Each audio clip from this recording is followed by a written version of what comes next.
sing opera to start the show? I think a lot of people would really enjoy that. I don't know very much opera. Yeah, I mean, got like a lingering throat infection. Let's sing some opera just before I record like 6 hours of collaboration videos. Yeah, we got you packed full today. I just realized how disrespectful that is to your healing process.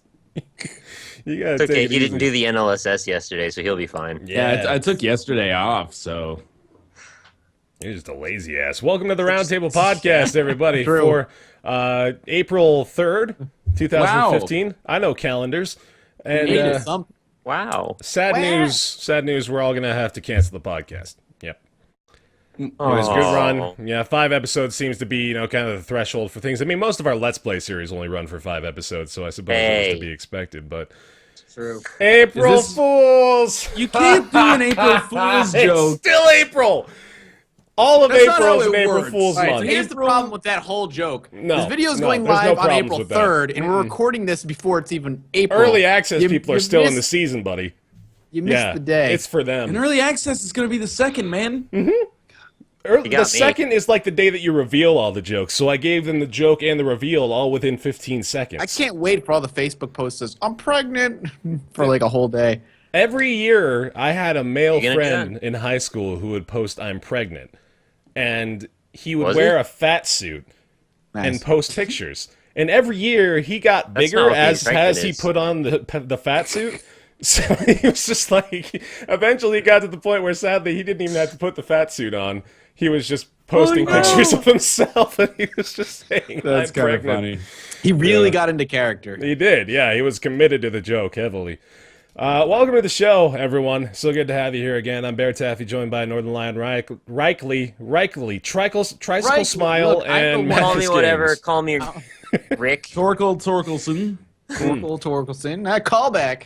Nice. Yes, and we are very happy to have you joining us again. We're going to be talking about a few games today, as well as some topics revolving around Twitch, including the YouTube live streaming resurgence. A lot of you may have heard about the YouTube getting into more heavily the gaming side of things.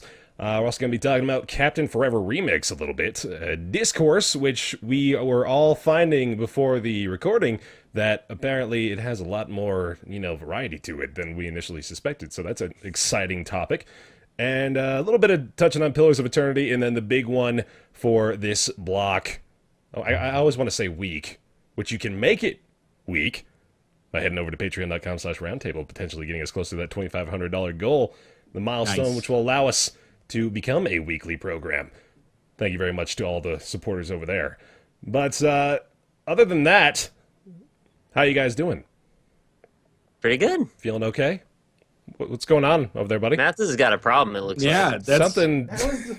That was a terrible noise that scared the shit out of me and woke my up. Dude, you haven't slept for like 48 hours. I'm pretty sure He's hallucinating. Yeah. No. They just opened the garage over there and it made a horrible dying animal They sound. let the ghost out.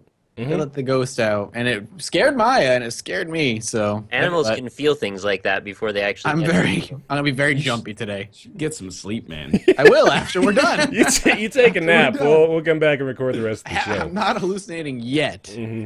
So what's the We'll be big the judge of topic that. of the week? The big topic of the hey, you gotta do that plug again. this You gotta say a big of week. this Big week? topic of the fortnight is the only Fortnite. appropriate. Fortnightly doth we decree YouTube has gotten back into the live broadcasting territory. Ah, yes. Oh, that kind of rhymed. Did it? Ooh, Decree and territory. yeah. It's a Thanks for the stretch, but credit. I'm just saying, you did a good job, Bear. Thanks, man. It was a got- close miss. I got a lot of Dr. Seuss in me. Don't think about that. Would you like to? Yeah. There you go. As proof of its seriousness into the YouTube live streaming resurgence, they've already hired over 50 streaming savvy engineers. YouTube is looking to get back into live streaming by way of focusing more on esports and the gaming side of things. Shock, shock, surprise, surprise for a whole lot of people.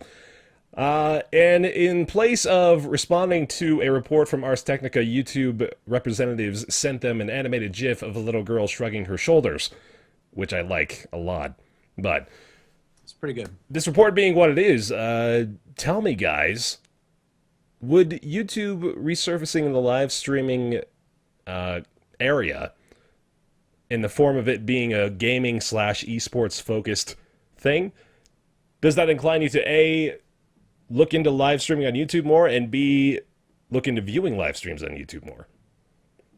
Yeah, I mean, the reason that I stopped streaming on YouTube, I originally started streaming on YouTube because all your audience is there to start with for most people anyway. So it was really convenient to get people to the streams, but the stream functionality was just so far behind Twitch. Like, you can talk about Twitch's chat delay, like the streamer has like a 10-second delay before chat actually sees what they see.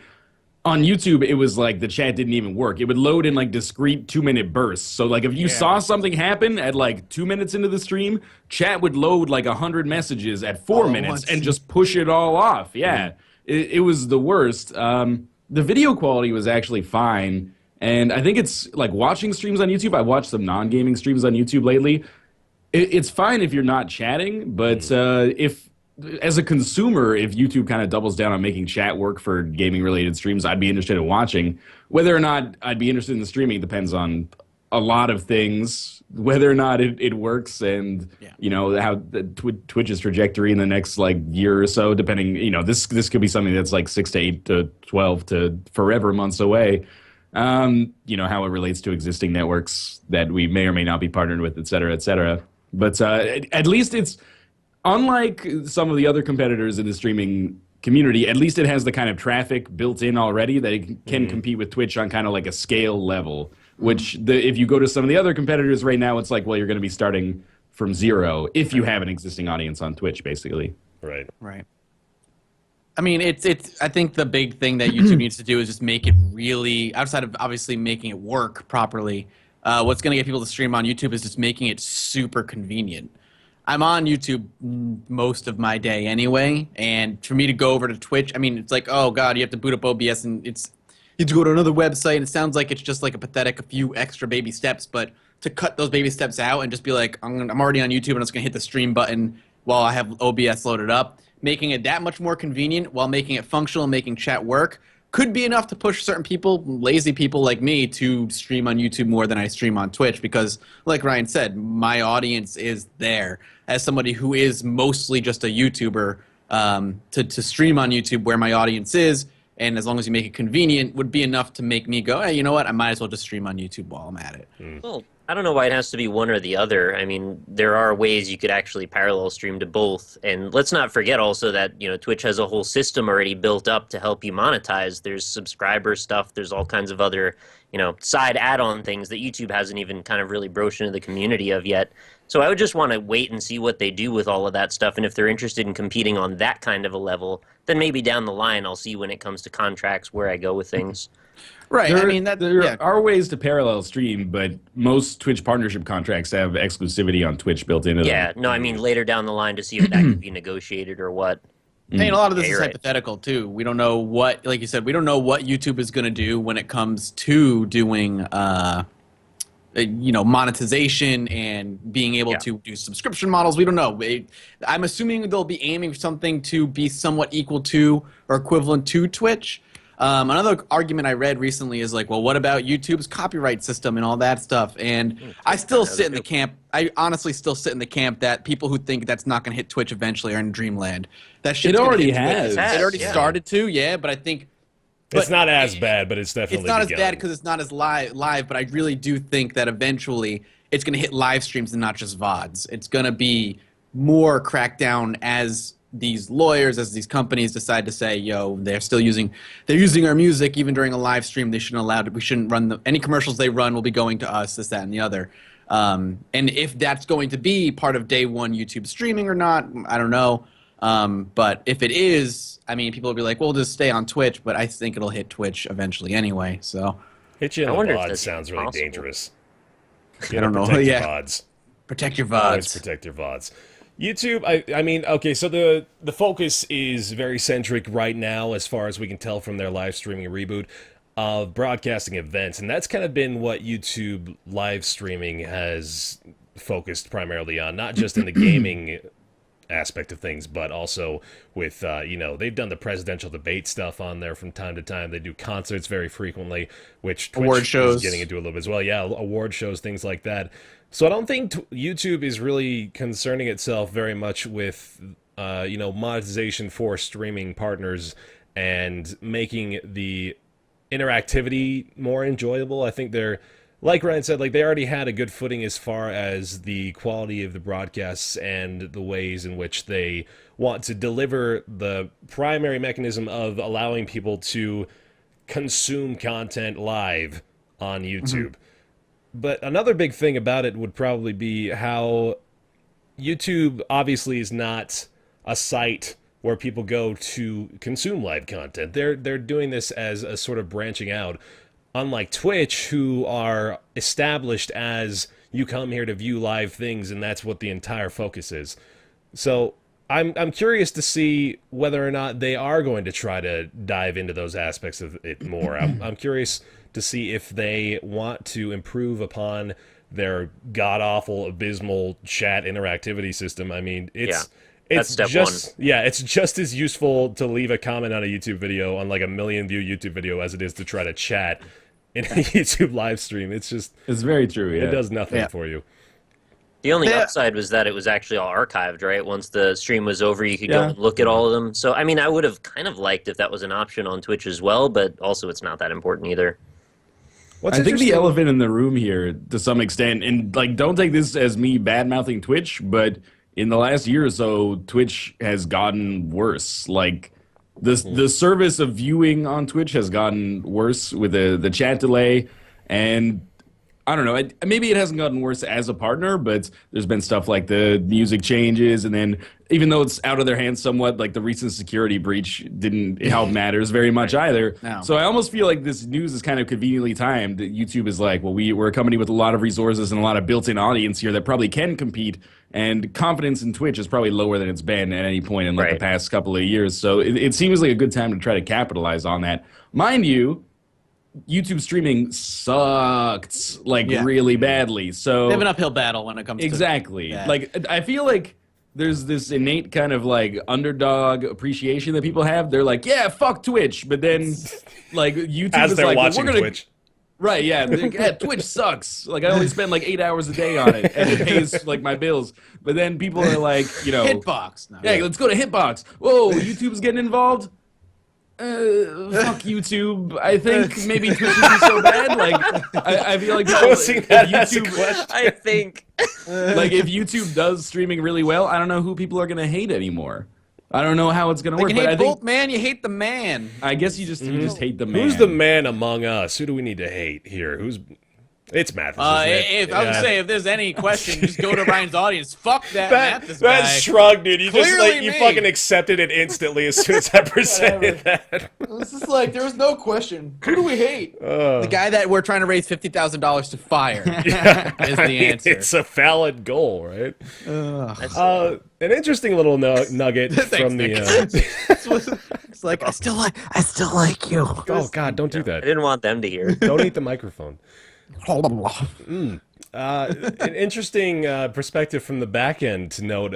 If you are, I don't know if this is exclusive to YouTube partners or not. Which saying I'm a YouTube partner, you don't really need to qualify that anymore these days. I'm pretty sure they've lowered the standards significantly enough to where I uploaded. Standards like 3 years ago. I started a channel. I know I uploaded one video that was just a slideshow of ferrets I didn't own, and I got partnered instantly. They partnered me right away. We noticed you have one view on your video. Would you like to put ads on that That's video? incredible. Well done. It's Did it have a song in the background? This ferret slideshow? Yeah.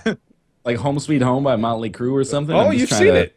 Is that video still up? Because it's going to blow up now. Yeah, It is dude. now. I had, you know what? This is a true story. I had a video of my dog. This was a few years ago. She's passed away since. But I had a video of my dog where I was just being an idiot. And I was like laying down in front of her trying to get her to speak and stuff. It was really just so stupid. It got like 50,000 views. And Nice. I was like ashamed of it, so I deleted it. But Oh, it was, no. it was like generally well received too, and now funny. it's gone forever. And 'cause it YouTube was- Cash is cat and animal videos. Oh yeah. And liquefied thumbnails. We're working on that, all of those things. There's one more thing I want to bring up, and that's about the whole infrastructure of streaming on one versus the other. If you're dealing with Twitch, you're dealing directly with Twitch, but if you're a gaming content channel on YouTube, you're probably dealing with an MCN that's then dealing with YouTube.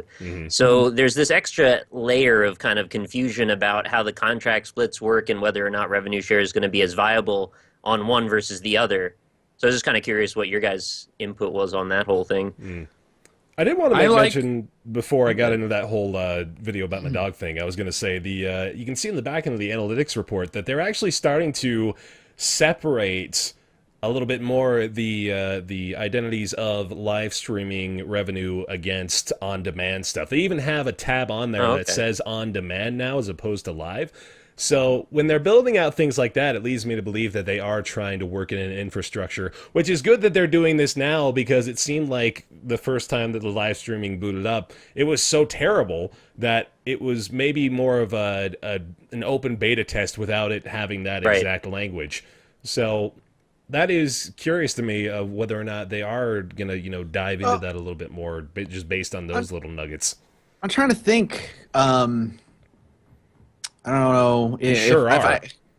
Well, no, like I'm trying to think how I want to approach this, because we have contracts with our MCNs, and those contracts, they may vary from person to person, clearly, but I don't know if they cover live streaming. Machinima definitely had clauses that said it's all like Ryan's face. Right. You don't have to. Man. Nobody has to say anything about any of this, and we're not going to blow you up or anything. I know Northernlion's contract in particular has a clause. He shared it with all of us. I can only speak for myself.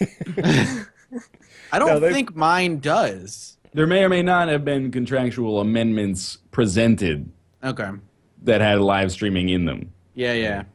So. Contracts existed in the past. How's that? Is that better phrasing? Across many MCNs that did very specifically state they wanted to create an exclusivity deal with YouTube live streaming, which I know was a major turnoff for a lot of folks, myself included. I saw that and I had to kind of amend that deal because I was getting into Twitch partnership at the time too. So, yeah, it's been...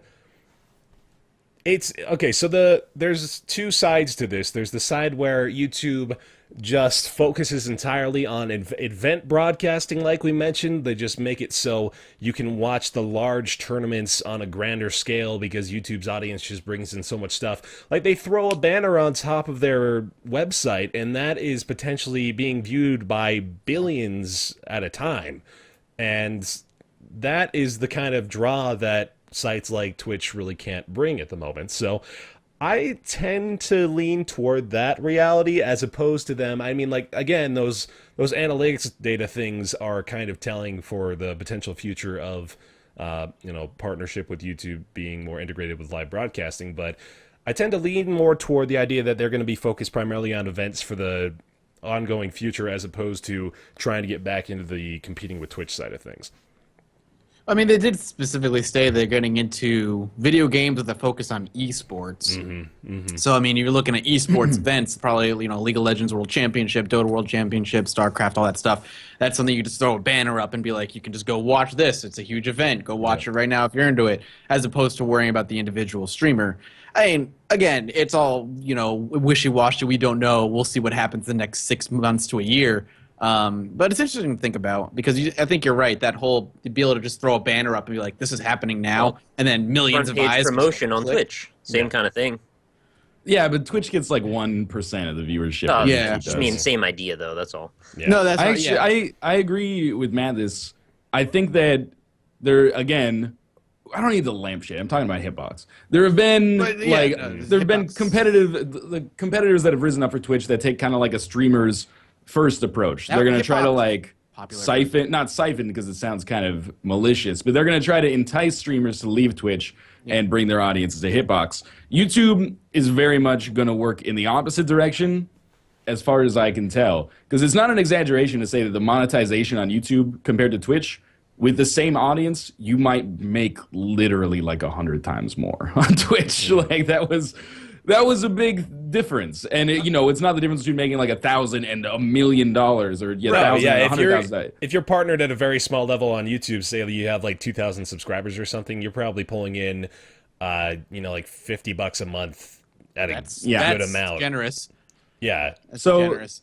YouTube is going to have no problem getting viewers. The question is whether or not they'll be able to get the kind of like variety and personality focused streamers, because without offering, like, even if you could get double the viewers on YouTube streaming or 5 times the viewers, without something like a direct funding model like subscriptions, you can't make up the difference in what those streamers will make on Twitch via subscriptions probably. So I really can't see them managing to do anything but events, at least right off the bat, without having some kind of direct fan funding model, which they kind of have on YouTube, but yeah, they're hasn't starting really to get into that a little bit. it hasn't really reached any kind of like zenith yet.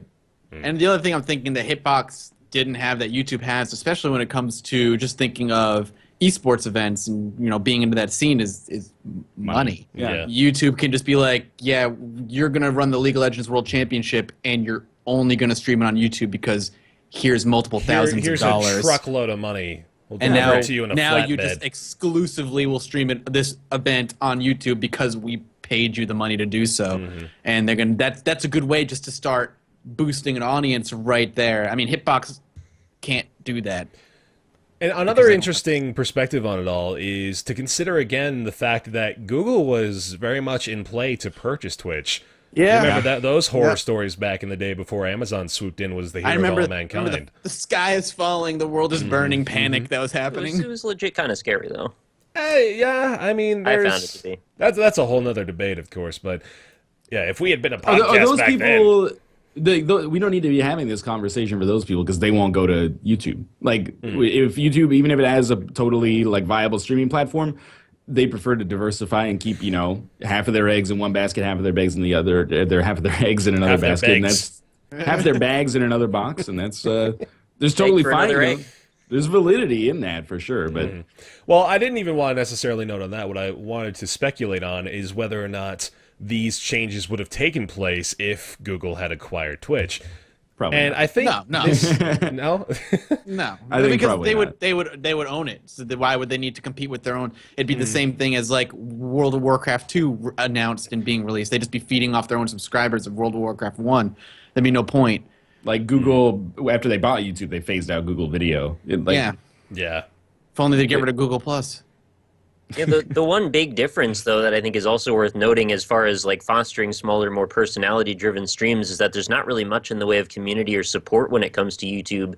And it does kind of require a little bit of one-to-one interaction occasionally between the platform and the streamers. And YouTube just doesn't care. Like, their support is non-existent. So that's why they can take a hands-off approach with big events. But I just don't see them interacting with individuals unless they're, you know, the giant freaking names. That's why they can reply to report requests or comment requests on reports from Ars Technica with GIFs of little girls shrugging their shoulders. Yeah. That's. I think I actually got a YouTube support email with that exact GIF one time. It's Hey, at least you I've got one. I've got 3 copyright strikes on my channel. Can you guys help me out? Like, sorry. They got Don't claimed by care. ad rev for a third party. Yeah. So, all right. So that definitely leads into our second discussion point here of whether or not we all feel Twitch actually does need some level of competition. I think we've gotten to kind of a synopsis that YouTube is going to be focused more on the events broadcasting, probably actually going to be...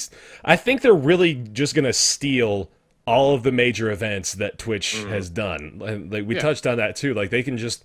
They have the power to do so, and why wouldn't they do it? It's going to be money. That's what's going to convince them. There's no other way for them to compete, especially if they're both a big event is going to stream on both platforms. There's no way I don't think YouTube could really compete. Sure, they'll have an audience, but with Twitch, because people go, what it's going to take is here's 200 grand or more, depending on the event. It's going to be exclusively on YouTube. Nobody else is going to be able to watch it. And as much as you hate YouTube, if you are into the league, just as an example, League of Legends World Championship, and YouTube purchases the rights to stream the World Championships on YouTube, you're going to go watch it because you're not going to have any other choice unless you want to wait a week and see like VODs elsewhere. It's just going to be here's cash, done. This might be a little bit of a tinfoil hat argument, but I can't help but wonder whether or not the divergence of the things like Ultra being broadcast on Twitch right now, I think they're really just very quickly and desperately trying to test the waters because they can feel YouTube breathing down their necks is just this giant beast of a thing that's saying, hey, those are cute little events you're doing. I'm just going to go ahead and they want to build some relationships quickly before they don't have the chance anymore to get their foot in there. Yeah. See, I kind of saw it the other way, that it was Twitch's way of kind of like not taking on YouTube, but starting to like slowly kind of bleed into a more generalized approach to streaming that maybe could make them like the YouTube of streaming as opposed to just like the YouTube of video game streaming. I didn't take that as them like trying to like diversify so that they have an escape route if YouTube comes into gaming, but rather just so that they could have kind of a wider appeal. But it's all speculation one way or the other, I guess. It's a little of both, too. Yeah. I wonder how much they do rely on so a primary example would be something like the International. So obviously a massive tournament, huge scale. If YouTube just comes in, well, first of all, you got to wonder whether or not, again, they have something like an exclusivity deal with Twitch where they're saying, like, we will broadcast this event on Twitch for the next 5 years, blah, blah, blah, regardless of competition. But if they don't have something like that, if YouTube just comes in and says, hey, Steam, we'll broadcast this to billions of people, I don't say no to that if I'm Steam, which means Twitch is SOL with one of the biggest, probably one of the biggest moneymakers. I gotta say, it's probably gonna be like a giant chunk of change as far as their annual report is concerned. So that, yeah, that's what I always think is the International League of Legends, like those two world, it's just crazy. Yeah, it's gotta be. The International, for those who don't know, is a massive Dota tournament, Dota 2 tournament. It got millions of viewers at some points over the course of like the grand finals going on, things like that. Giant prize pool. It's a huge event. It's massive. It's the kind of thing that probably brings tons of new viewership to Twitch as well. I mean, like, they get that site traffic, a lot of metrics that they probably present to shareholders and people like that depend on huge scale events to drive that sort of traffic. Though it kills every other stream in existence. Yeah, definitely. It's just kind of a negative side effect to it. It's such a big event that it's almost like people are citing it as something that's legitimizing esports as mainstream entertainment is kind of where they're headed.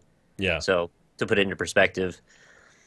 I think it's a little too early to say that YouTube will do that, but I agree that it's mentally there's like no barrier to stop them that I know of, at least. And you know, it sounds like it is a little like conspiracy theory-ish, but that's exactly the way that broadcasting rights work in like sports. You know, you'll have sports networks that will bid hundreds of millions of dollars for the contracts to show NHL games or, you know, NFL games in specific markets and stuff like that.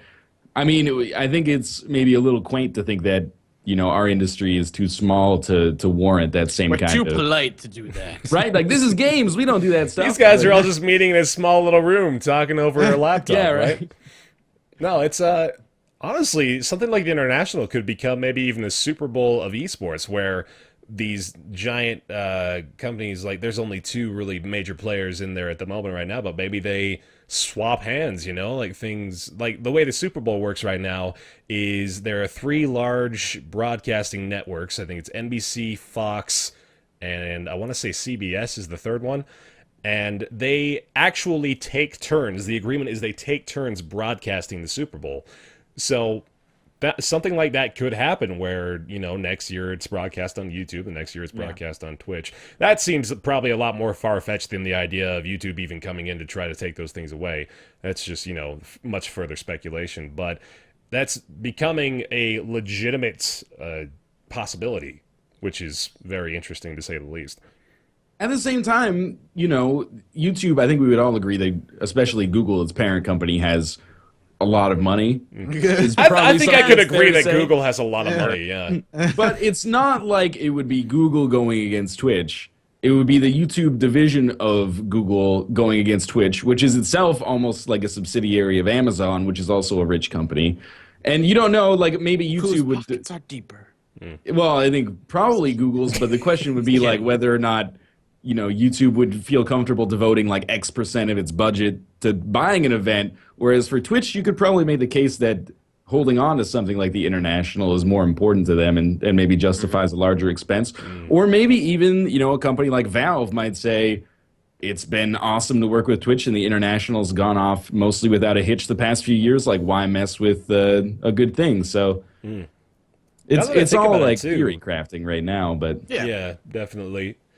Valve's kind of getting into the broadcasting game. Now that we Steam broadcasting, people keep talking about it, but I don't think it's ever going to be like the way Twitch is or the way YouTube is. At least it's a super like far away off from that right now. Yeah.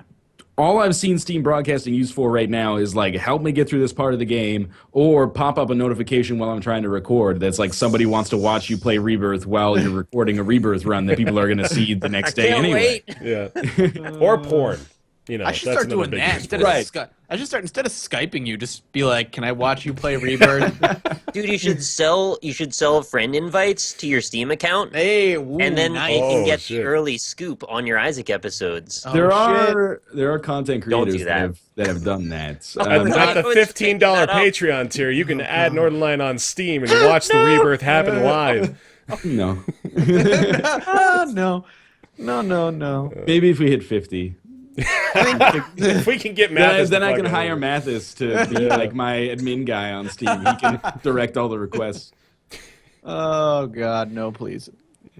I mean, back to the root question.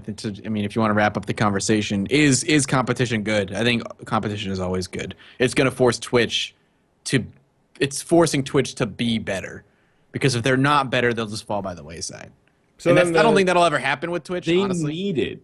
Yeah, Too. they need like it. They do. I do feel, and if you look at my responses to things like, I mean, we're going back like a year, but if you look at my responses to like the outrage of Google potentially buying Twitch, I'm almost like, I'm like the pro corporation guy. Do you have your tweets printed out as like notes you can refer to? conversation. Yeah, Yes, it's right down. on March 17th, 2014. No, but like, I'm like, you know, what people I think have an innate or learned kind of distrust for big businesses, which is fine, and I think in many cases big businesses have kind of like earned it. Brought that But on with themselves. Twitch, I actually do feel like they've maybe not gotten complacent, but I feel like their service has gotten worse in the past year. Yeah. And like the music stuff, I give them the benefit of the doubt over that. I don't think you're going to find a company that wants to get huge that is going to be like, oh no, we're going to go like toe to toe with like copyright Viacom, holders and stuff people like that. Yeah. Exactly. It's just not going to happen. Like, that's the realities of getting to a certain size. And if Hitbox gets to that size, they're going to have to deal with that shit too. And anyone that thinks they won't is just kind of deluding themselves. But the chat delay is still crazy. And forever it was like, oh, well, that's just like a temporary glitch in the system as we work it out. And it's like a year later and it's still Like, happening. shh, don't talk about it. They'll forget. Dude, it's not even the chat delay as much as it is just that there's something broken about the site every single day Oh, I yeah. want to stream. That's true, There's yeah. always something broken. There's login errors. There's people getting other people's dashboards. There's Yeah, that's a scary emotes one. not working. I was trying to stream Kinds of things. a week ago, and for the first time ever, like every 20 minutes, the stream just crashed. And I was like, Sucks. what Yeah, the just not fuck? loading. That Yeah. happens pretty frequently. I mean, You were you like investigate picnic it, baskets but like everywhere, man. they're good with their support. They're generally pretty transparent about what they do, and they try to make it, reasonably quick resolution. But if we could just have like a few weeks where there's not any problems, that'd be nice. It really has been. There were Every day. weeks like that in like 2013 and 2014. You would have like a month with no issue on Twitch. It hasn't happened recently, and I don't think anyone's trying to say that like running a site like this is easy. No, not at all. There was like that. They did have that like shareholder kind of memo that they printed up that was like Twitch is responsible for like 2% of all data transmitted on the internet in the United States. It's crazy. Like Yeah, that that's is a ton massive. of data, and it's still not an enormous company, even though they have a lot of money. But at the same time, if competition provides a better service and puts pressure on Twitch to provide a better service, then that's good as well. And I would rather see Twitch succeed than see them get pushed out by this competition. But the most important thing is just having the best service that we can have as a viewer and as a streamer. So Don't get me wrong. I love Twitch. It's my favorite thing. it's so good to work with them. Like for all the negative things, it's so much like support is a huge issue that on YouTube you can't get anybody. Yeah. And on Twitch in like 10 minutes someone will respond to you. No, they're definitely the devil and the angel as far as that's concerned. Like, Twitch is still... Well, I mean, that also leads me into the devil's advocate argument almost of, with Twitch still maybe even being quote unquote in its infancy to the point where they're still able to address people on an individual level right now. That kind of goes away when they grow up and expand to the point of, obviously we're not going to even try to compare them still to YouTube. I think people kind of don't understand how insane it is to try to make that comparison right now, by the way. Kind of off of in a tangent here, but YouTube is... All right, hold on. Visual aids here. Let's say YouTube is this giant bottle of antacid for the audio only listeners. Like this. I'm holding a giant Kirkland, bottle of Kirkland brand. So this is the Costco shit. So you know this thing's fucking huge. Sponsor. And then like Twitch is probably like the. So you see this battery here. You see that little. Oh, yeah. The little nub Kirkland. on top of that? Yeah. Oh, the nub. I'm trying to get Costco in on this business, man. But then there's just that little nub right there. That's probably where Twitch is in comparison. That might So they be have drastic, what but- you're saying, they have the luxury of being able to respond to everybody. Yeah. Yeah. The bigger they get, the harder that's going to be. So then,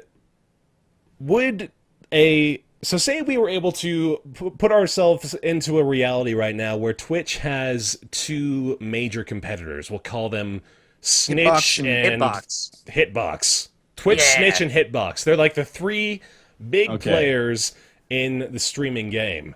It's becoming a math problem, and I'm terrible at math. If Snitch and Hitbox both travel down the road at 45 miles an hour with 2 tons of apples and oranges in the back, How many subscribers will they gain by the time they reach Chicago? It depends if they have a text-to-speech generator to read out the names of the subscribers. oh yeah, that gets you big. So, does Twitch still not have an established enough foothold in whatever area this happens to be of the web to justify that level of competition? Because I could present the argument that there's not enough people, basically, to really allow for 3 companies to be successful to that size. If you split, let's assume uniformly you create a Twitch 2, Snitch, for example, Twitch to and Snitch. all That audiences sounds are like a really basically- terrible FTP protocol. Twitch to Snitch. And assume that like all audiences are halved. So if you normally got like 1,000 viewers, now you're going to get 500, and your doppelganger gets like 500 on Snitch. It becomes very difficult, I think. The barrier to being able to stream consistently or even full time becomes a lot higher. So it's actually It's like already hard. it is, but in a way, it's good on No, yeah, for Twitch sure. because there's no competition, and that what I I'm don't saying. mean that as insulting to Hitbox. Like right now, 98%, 99% of the streaming audience is in one place. Yeah. So it's like YouTube. Like there's Daily Motion and Vimeo and shit like that, but 99.5% Remember the days people who are of watching this shit. All the are on there. YouTube shit going down. Why don't you just upload to Dailymotion? Why don't you just Oh bring my your audience to God. Dailymotion, right? Yeah, you're right. Just going to Daily Motion. It's so simple. Why didn't I think of that? That's why all the big YouTubers are going to Dailymotion right Yeah. now. But like it becomes very difficult. So competition is good, but it does also come with the risk that if there's two sites that are like evenly matched or have like even market share, it does become harder on the streamer as well, unless one of them gets like a clear edge and gets like all the audience. I think like competition, people think competition is the ideal. For me, competition is not the ideal. It's like competition and then the best one gets 100% of the market share and then never gets worse. But it never happens. Oh yeah, that's a great utopia to live in. Can we go there? We want competition, but like Twitch sees that YouTube is doing. This is the best case scenario, I think. Twitch sees that YouTube is getting into the live streaming game. Double down on infrastructure, making their service as good as possible. Keep almost entirely the streaming audience, and then everyone's happy. Otherwise, you need like a lot more people to be watching streams in order to make it viable. If the audience does get like split 50-50. I think that's what you were saying. Like, even if you split it 50-50, it's already going to be hard. While even maintaining 100 of what you have now, I don't think it's already hard enough. Twitch is still, live streaming is still much more of it in its infancy than something like even YouTubing is. And making a full-time living off streaming is already fucking hard than it is. If you split that in half, it's going to be fucking even harder. So I want to say, by the way, that I'm not like shitting on Hitbox. I think you've already clarified that a couple no, of it's times. I just want to make sure because people are defensive about it, and they should be defensive about it because I don't know anything about it except that whenever I go to it, the top stream It's has just like a- 30 or 40 viewers. It's just smaller. Just a fact. It's just a fact Yeah. that Hitbox doesn't have the capital to spend to make it competitive right now. Maybe Hitbox will have its own niche audience in like a few years, but as of right now, it's so small in a market that's already tiny. So there's really no, I don't want to say there's no room for it, but they just don't have the leverage that they want. And it didn't help that didn't Hitbox. I mean, this is getting into a tangent, but it didn't Hitbox come nefariously from like it's owned streaming, Yeah. which had its own problems. Oh, People were yeah, like, yeah. "Whoa, I don't want to worry about that." From what I understand, there was like owned 3D, whatever you want to call it. Yeah. They had a staff member who really mismanaged their finances, and the core of owned went on to make Hitbox, but without that staff member. Okay. Didn't know But that. still, like the They didn't- specter that of was- that has kind of followed them around. Yeah, I remember when Hitbox came out, people were like, "Don't go to Hitbox. It's just owned people doing it again, and they're just gonna scam you out of money." And I'm like, I don't know. People don't realize Hitbox is actually an abbreviation for, hey, I threw Barry out. Barry was the finance guy that Yeah. fucked everything Nice. up. Kisses. Excellent. And then, they've just been going from that. I also have to mention, I know this comment has already been written, but I know I pulled an ATM machine move by saying FTP protocol, so please don't roast me over the fire for that. What's interesting to note, you were saying again about like Twitch being in their infancy. Something we don't realize, Twitch was started in 2011. Like they've only been around, they haven't even been around for 4 years.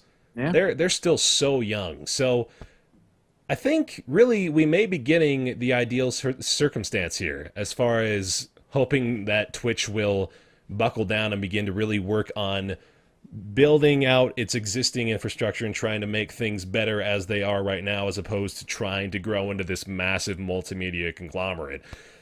Like with YouTube being the potential competition to take away some of the things they're relying on, then maybe they will end up doubling down on what they have established for, smaller, I don't want to say like smaller markets, but just the kind of people that still definitely hold by themselves the power to make Twitch a very strong thing. People like the Syndicate project, for example, like that's just one guy who by himself draws millions of eyeballs. That's the kind of thing that they can actually work with to maybe even supplant the potential losses of those big money events to YouTube. So there's, I bet if potential. you look at like the personalities, they probably pull in more subscribers per 1,000 viewers than the events do.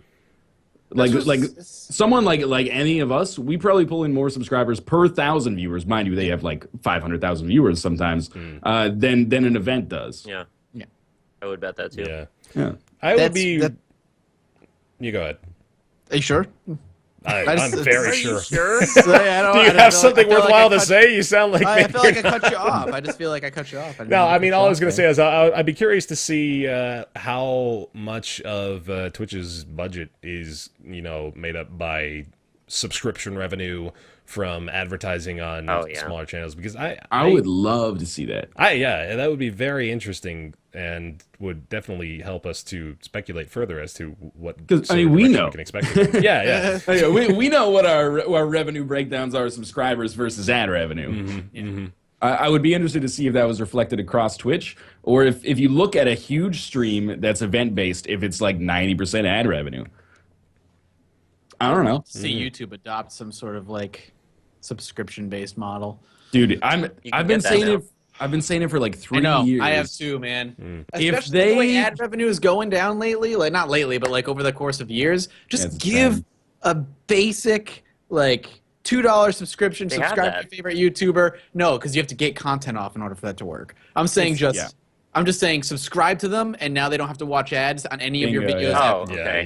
yeah. Like the thing they do for commercial sites, that's like you pay Right. this amount per month and you have access to the channel. I thought that's Yeah. what you were saying. No, that No, would no, be the no. worst thing ever. Yeah, for, yeah, Yeah, no, for I us. know that would be terrible. I'm just saying, I'm just that saying, they have that. you can watch my videos with ads, or you can just throw subscribe for $1 or $2. Like It's doesn't like have to be that $1 a much. month would probably Right, be yeah, that's more all I you would need. make from their ad views over the course of 30 days. Exactly, and It's and it by would like just, a factor of 100. Yeah. and it would just that would be a dream come true. But It's- it's totally off topic. It's so like it's win-win unless we're just so ignorant of like the corporate something. concept of it that because otherwise we're just like, why not make food free for everybody, right?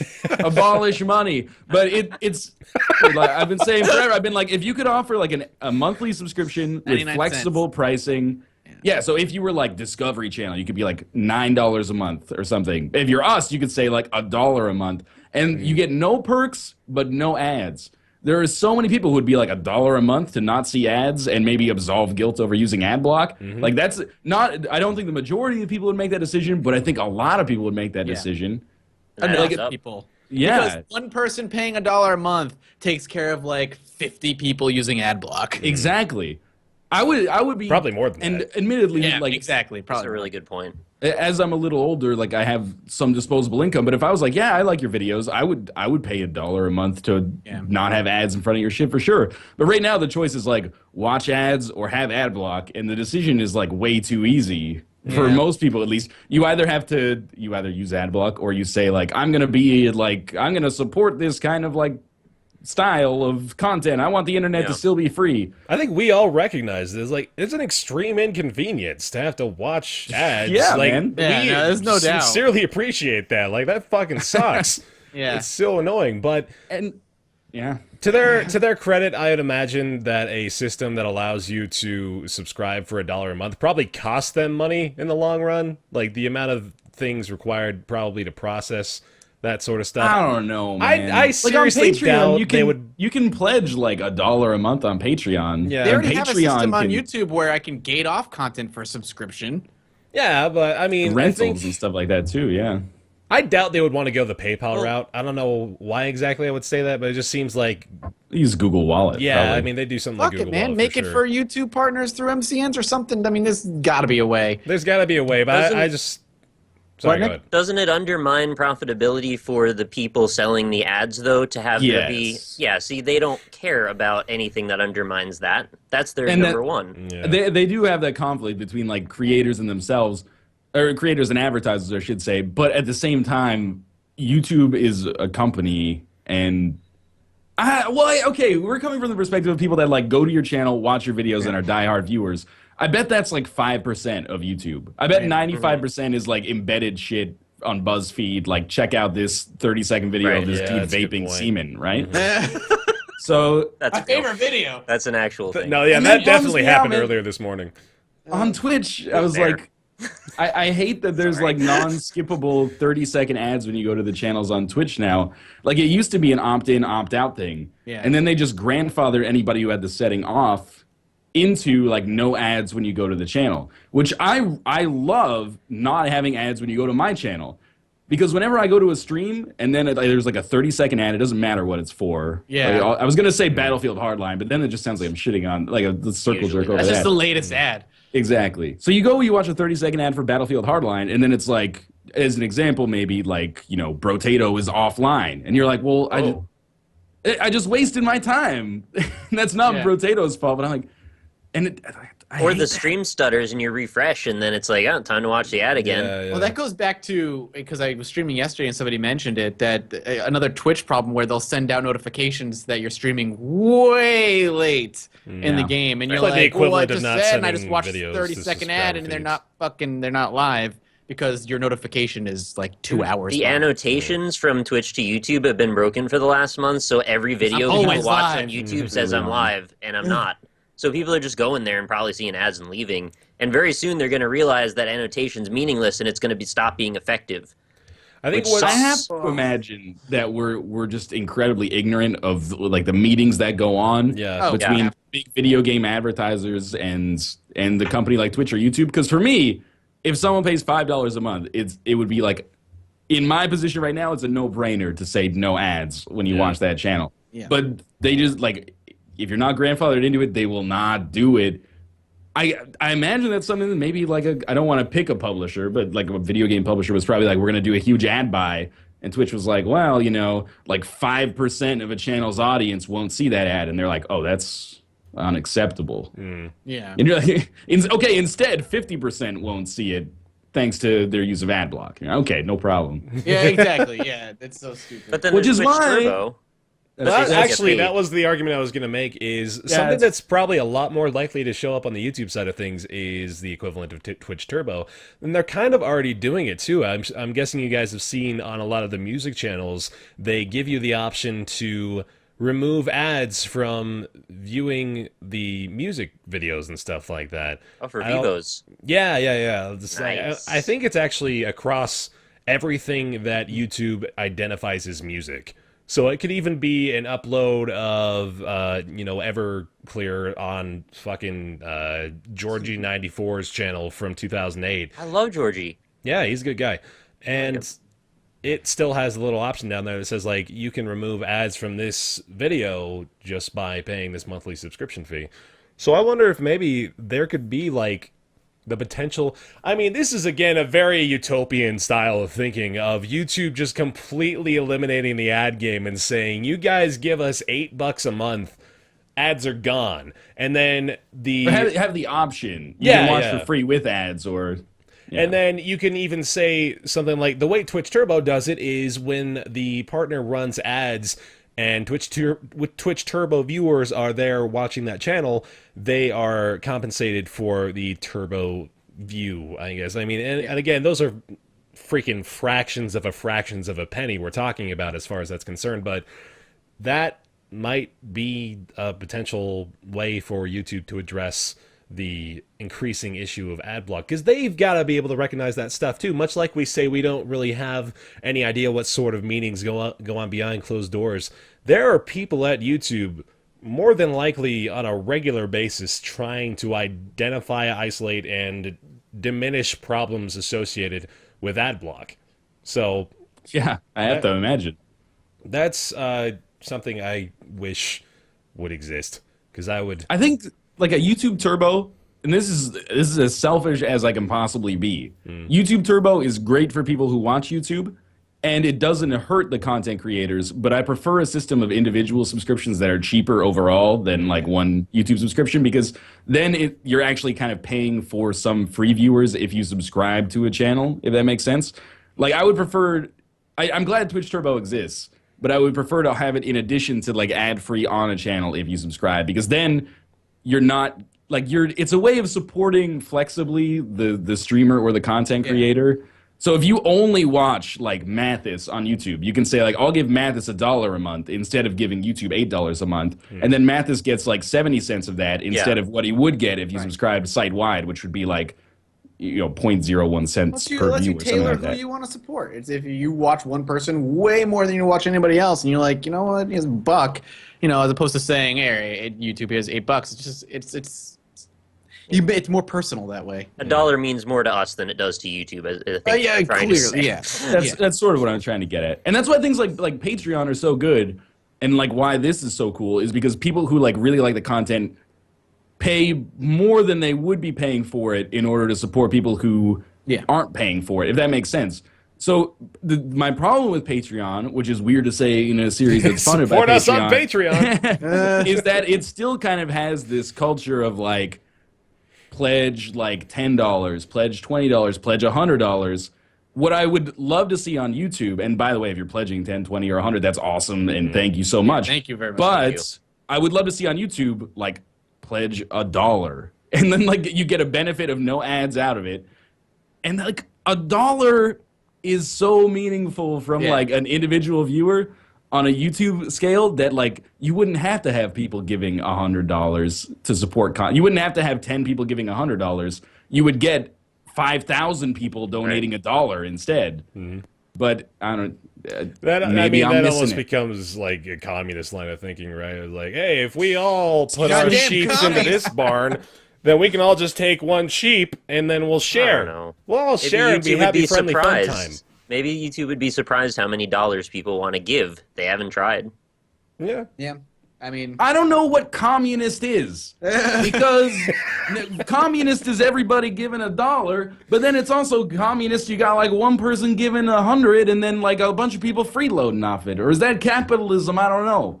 I don't even know. All I be some know is socialism in there. competition for Twitch would be great. Like, Stay tuned Right, for the yeah. next hour in which Roundtable Podcast becomes political discourse. But beyond that, I'd like to maybe Good chat. diverge. yeah, I mean, we can. Now that we're starting to yell about communism, maybe we should start talking about video games again. You guys, how'd you like Captain Forever Remix? I don't think we have much to talk about here. I just want to talk about this game for a few minutes because it's really cute. It's a cool little I think game. it's really cute. That's It's what I really was going to cute. say about it. It's It's cute. it's a neat, simple idea that's easily replayable and is entertaining for short bursts. I am surprised that people are not as into this game as I am. Who's not into it? You found Well, I mean, somebody you- that hates it?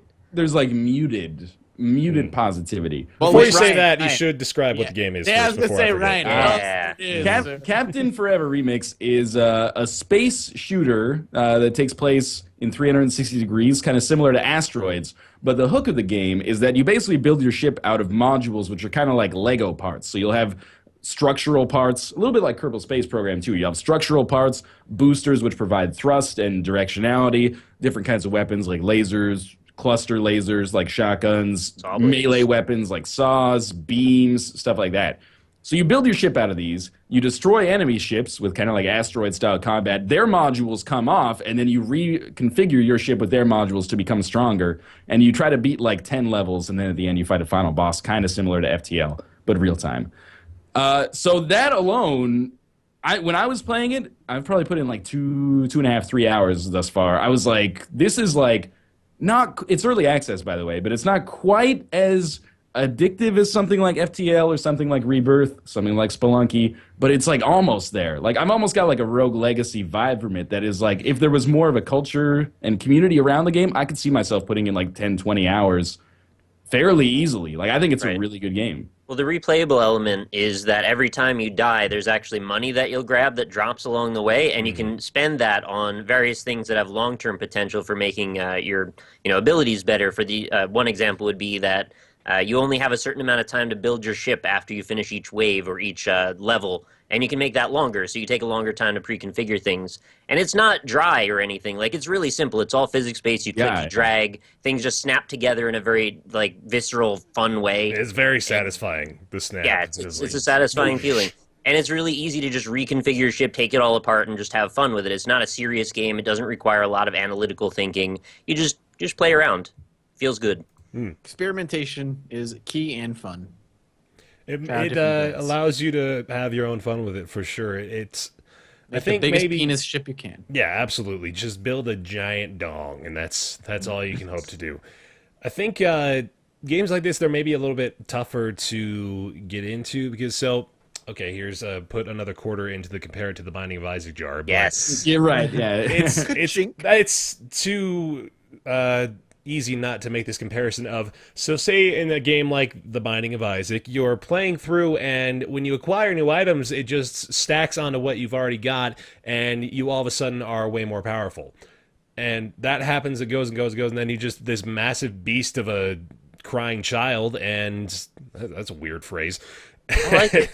You get to the end and it's like oh man, on this huge machine of death, it's awesome. But with this, you kind of have to create that yourself. It doesn't just happen where you get through the end of a level and all these modules show up and they're just like, and then you have this massive, amazing ship. You have to decide for yourself in like a span of 60 seconds, okay, so I can build this here and I can move all these modules elsewhere. Right. And it's like Mathas said, it kind of puts it on you to make your own fun. So And you got to break down the ship strategically. If you shoot the wrong parts, you destroy them. You don't get to use those parts anymore. So there's definitely some deeper thinking. Yeah. And if you take too much damage, you lose parts off your Yeah, own you ship. can Right. you can completely regress like very, very quickly. In Isaac, short of picking up like soy milk, there's never going to be an item that you pick up that just flat out ruins your run. Whereas in Captain Forever Remix, you can just have like one like weak structural part right next to your command module, and then if that's broken, you lose like half of your ship in like a second. Right. it Which can be scales so frustrating. quickly too, so it almost puts you into positions where you can't help but lose out on some of those big advantages you had. Yeah. It'd be like if you had something like Brimstone, Polyphemus, Mom's Knife, and then you got hit by enemies to the point where you're like at half health, and then you lost half of those advantages. And that can be really discouraging for a lot of people. I think myself included. I actually found I didn't have as much fun with it because I had put so much investment into it, and then like at the snap of your fingers, that was gone, but you were still playing. In a game like Spelunky, you can have a jetpack, 99 bombs, and a compass, and then die to spikes, and you're like, oh, well, that sucks.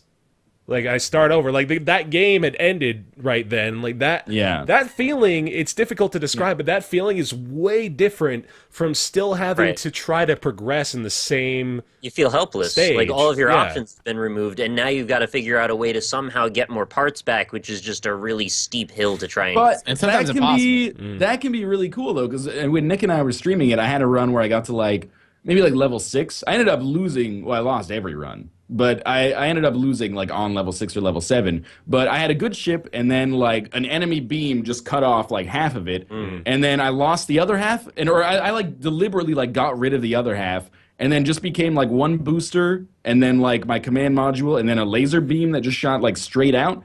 And then I was actually able to, like, pilot behind ships, and then just focus the laser beam on their command module. And it took, like, 15 minutes. But by fighting them in that way where they like didn't have any guns at their back, I just like find their weak point, I could actually break the command module and then steal their entire ship basically and just reconfigure it around my own, which was kind of cool. There are situations where you will come to a ship and there'll just be like shit shooting in 4 directions and you're like, well, okay, I can't beat them like this. It's just not possible. But it is possible to farm your way back up, almost like Spore style. You know, you start as like a shitty like 1-cell ship basically, and slowly you just conquer ships that are larger than you. But it's not always possible, I agree. But that's part of the fun as well. I think that's part of like the rhythm of the game that you don't get the first 15 minutes or so that you play it. It's not like you're not constantly getting better.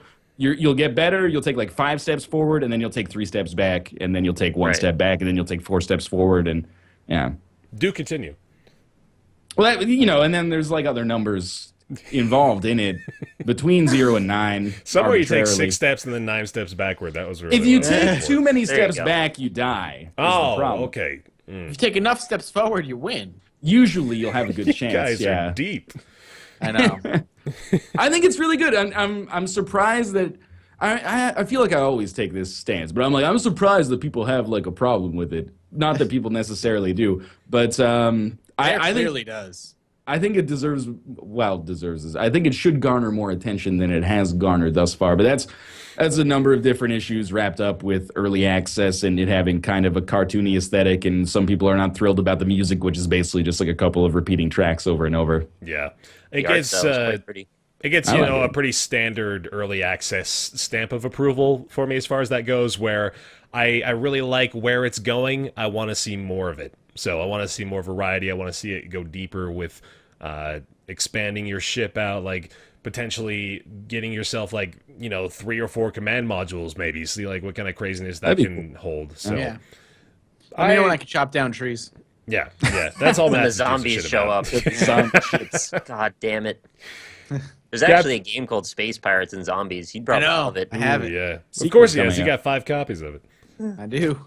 Captain Forever Remix, available in early access right now on Steam. We want to talk about Dyscourse now. Yeah, let's do that. I'm excited to to talk about this. Dyscourse. This is going to be Played very it this interesting. morning. Dyscourse is an interactive choose-your-own-adventure game. Just came out, made by it's Alchemy. Alchemy Labs. Yeah, it's a play on words. I like those. I like owls. Yeah, owls are nice too. Want to talk about owls instead of this game? I think we should do that. Yes. Wait, All right, no. Good. The art style is really awesome. I like that quite a bit. I think that's probably not even worth noting beyond that point. But what is worth noting is the fact that we all had very, very different playthroughs the first time we went through the game. So let's start with how the game even starts. yeah, So- okay, yeah, definitely. Yeah, what's the premise? So the idea is from you're playing this character named Rita, I believe, and Whoa, you're you playing. played Rita? Yeah. I was George. Don't even. I'm like, I was the cat. No way. You're flying on this plane crashes on a desert island, and you and like what 5, 6 others are tasked with trying to survive until you are rescued. That is a very basic general premise of how the game is presented. So the best way, like as a comparison that I could describe it, is it's like a whole season of like a Telltale game in like a very micro Like an hour. way. Like you play it in like an hour basically. Telltale Light. It's not quite as confrontational either as a Telltale game. There were only a couple of moments where like you had to make a snap decision. Usually you have plenty of time to think Really, about what you're doing. I had like 4 snaps. Well, okay, sorry. In my experience, because they do diverge. And full clarification, if we're going to talk about this, there will be spoilers. So Yeah. if you're in this idea of a game, either skip ahead or pause it, Yeah, go we'll have pick it up. timestamps. Just go to the play it. next thing. Yeah, for those of you who are in that boat, I think we can all say that we recommend We like it. to Yeah. check it out, but we are going to talk about our individual experiences too. I will say that I think I probably have the least positive opinion out of anybody, judging from the reaction that I saw on Skype at least. I think it's just okay. I think it's pretty cool, but there's no way I would play it through more than twice, which for me was like an hour and a half. And I was like, okay, I've seen like, I don't know, I haven't seen everything, but I've seen the machinery important behind the curtain. Decisions, yeah. Gotcha. And like in my head, I could say like, okay, if I did this, this is how this would happen then. Probably not with 100% accuracy, but I've seen enough to not Yeah. necessarily want to go back. Well, let's talk about how each of our stories ended. Yeah, you go And then first. we'll Start Matt. at the end. You want me to go? No, Yeah. don't start with me. Come on now. I played it last. Start from the end and go back to the beginning. That'll be interesting. How'd yours go, Bear? So I actually did a series of mine, so a lot of people may have already seen this if they're watching it on my side of the Roundtable upload, but I ended up saving, so there are 6 characters total. There's Rita, Jolene, George, Steve, Teddy, and Garrett. And then there's a cat. And a cat. And the cat. But apparently the cat doesn't have to not show seen- up, which is really interesting. But, I've not seen this. We're going to cat. figure out why this happens, I think. yeah, I think we're gonna... I think I know why. I think I do too, maybe, but I'm probably going to spoil, like, I'm actually playing through it again for the channel, so I'm totally going to spoil for myself, like, every possible outcomes. This is going to be really good, but,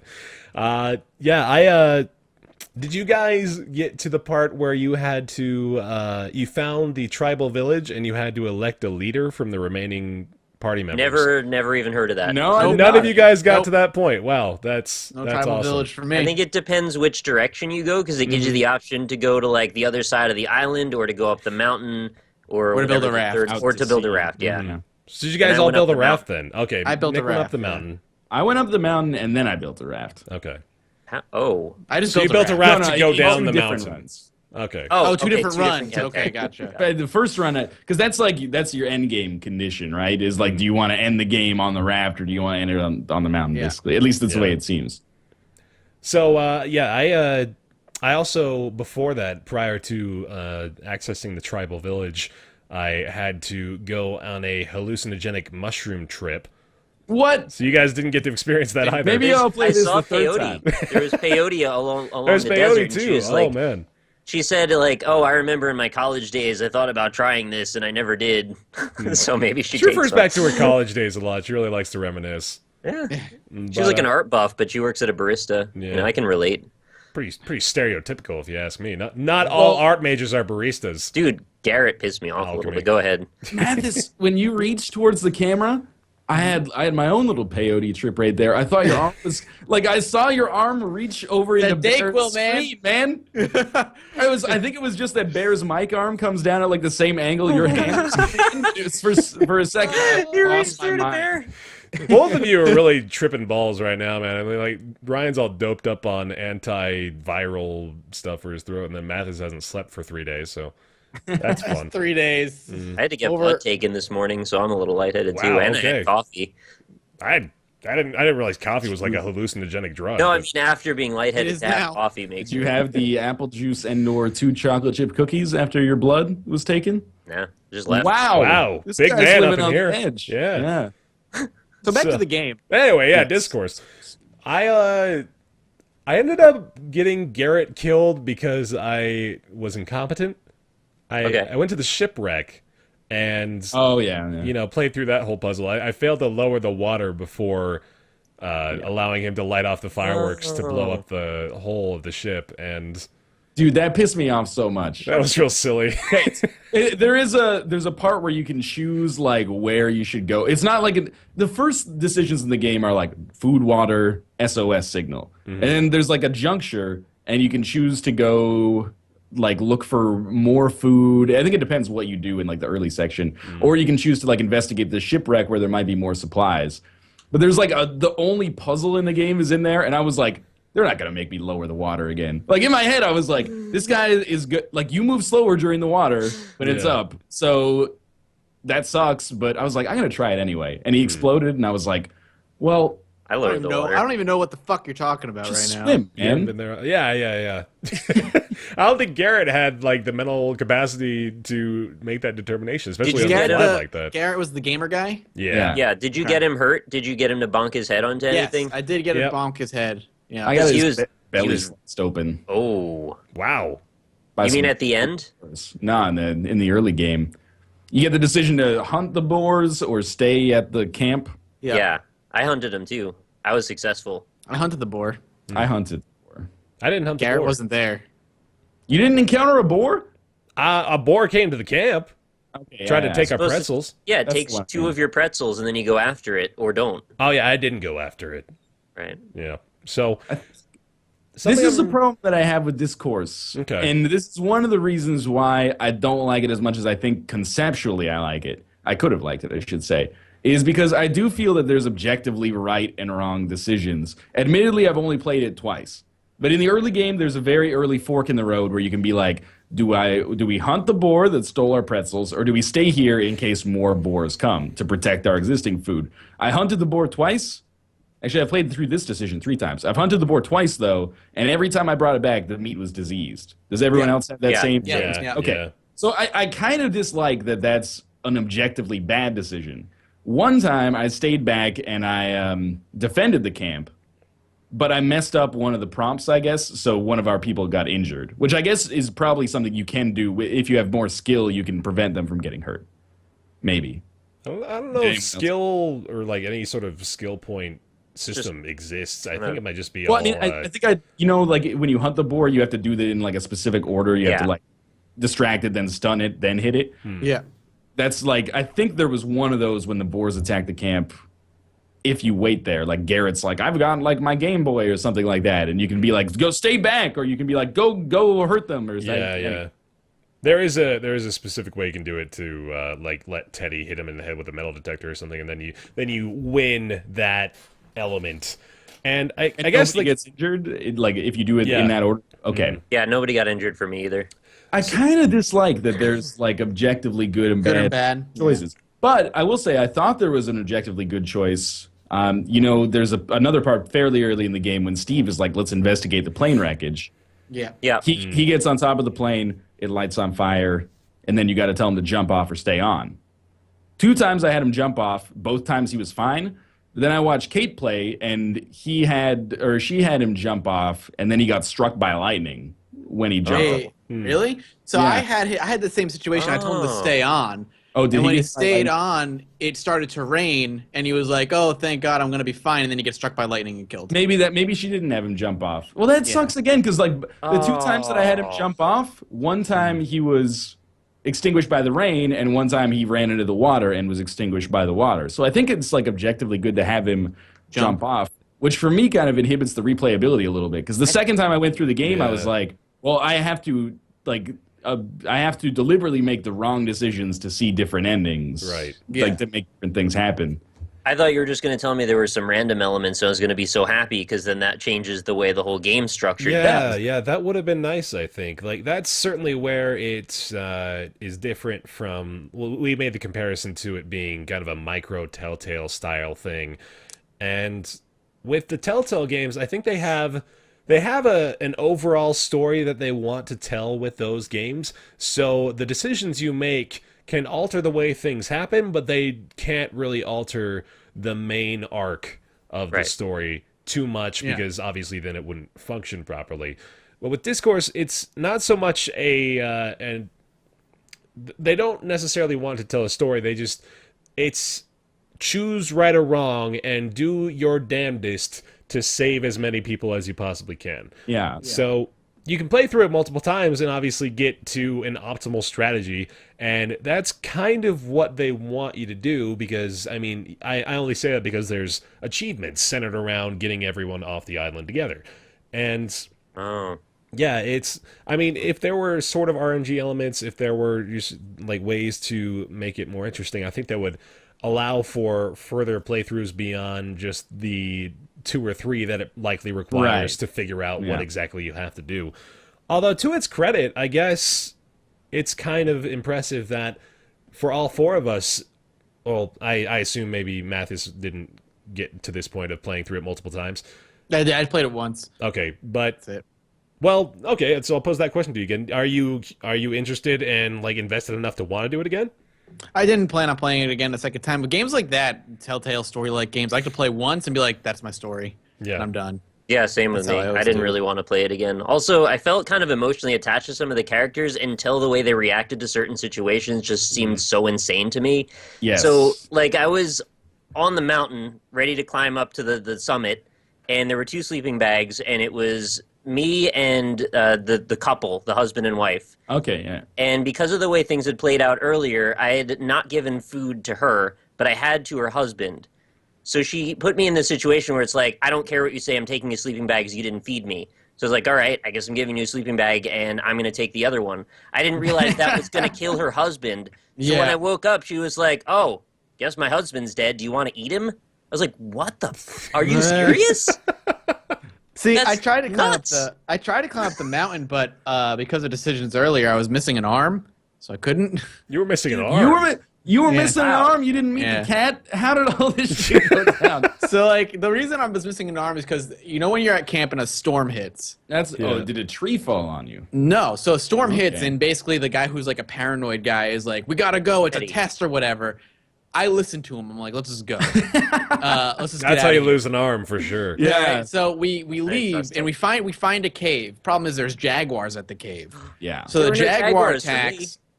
Jaguar attacks, and instead of letting the other people fight, I get involved, and I'm like, I'll fight the cat. You guys stay back. I smack him with my frying pan, and then the cat swipes at my arm and, like, hurts my arm.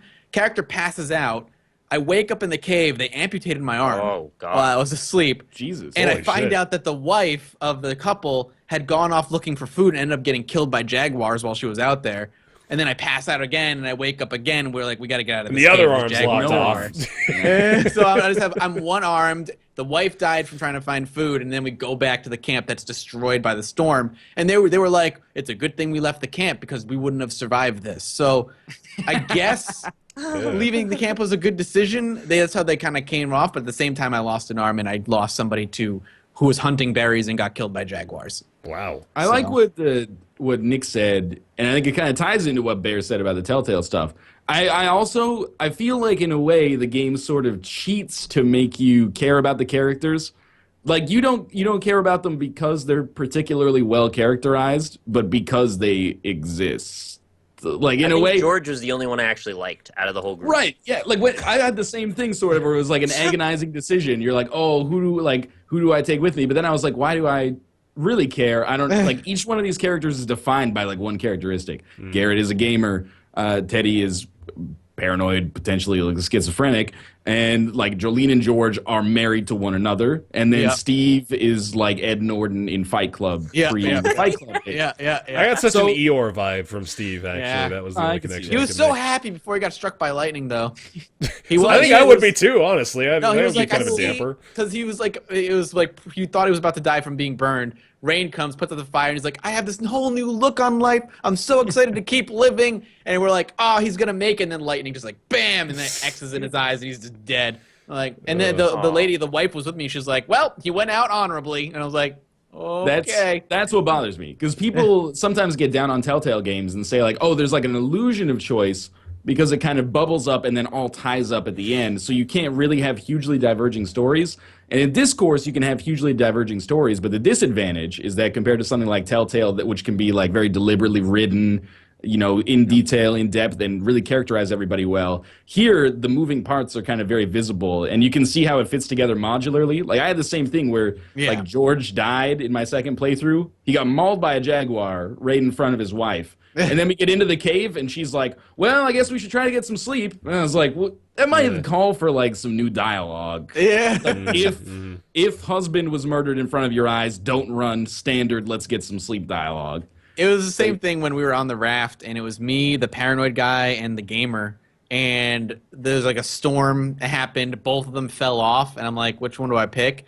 Because obviously one was going to die. I saved the paranoid guy. I let the big guy die. And at the end, we were everyone was like, well, all right, he's dead. No big deal. And they're like, all right, well, you just watched him get eaten by a shark. But that's fine. That's she all right. wanted Don't to worry eat about her own husband. It was like a snap decision, just too, wasn't woke up. it? Yeah. Look, I be walked into this fair- conversation with a pretty positive outlook. Now I'm like, maybe not so much. To be totally fair, there is kind of like a, you get what you give element to that Jolene and George storyline. Because if you in the early game, if you go out and like do an SOS signal, which you would never do if you were actually trying to survive, because you had exactly. You're like, I need food and water. Yep. I was like, I need shelter, food, water, water, food, baby. Exactly. That's how I approached it. I approached it, and these guys like SOS. I'm like, no, we need water. We need food. Let's take care of these things. Then we'll worry about that. So if you go out and do the SOS signal, you actually find like a hidden package from Jolene, which has a little bit of flavor text about her relationship with George.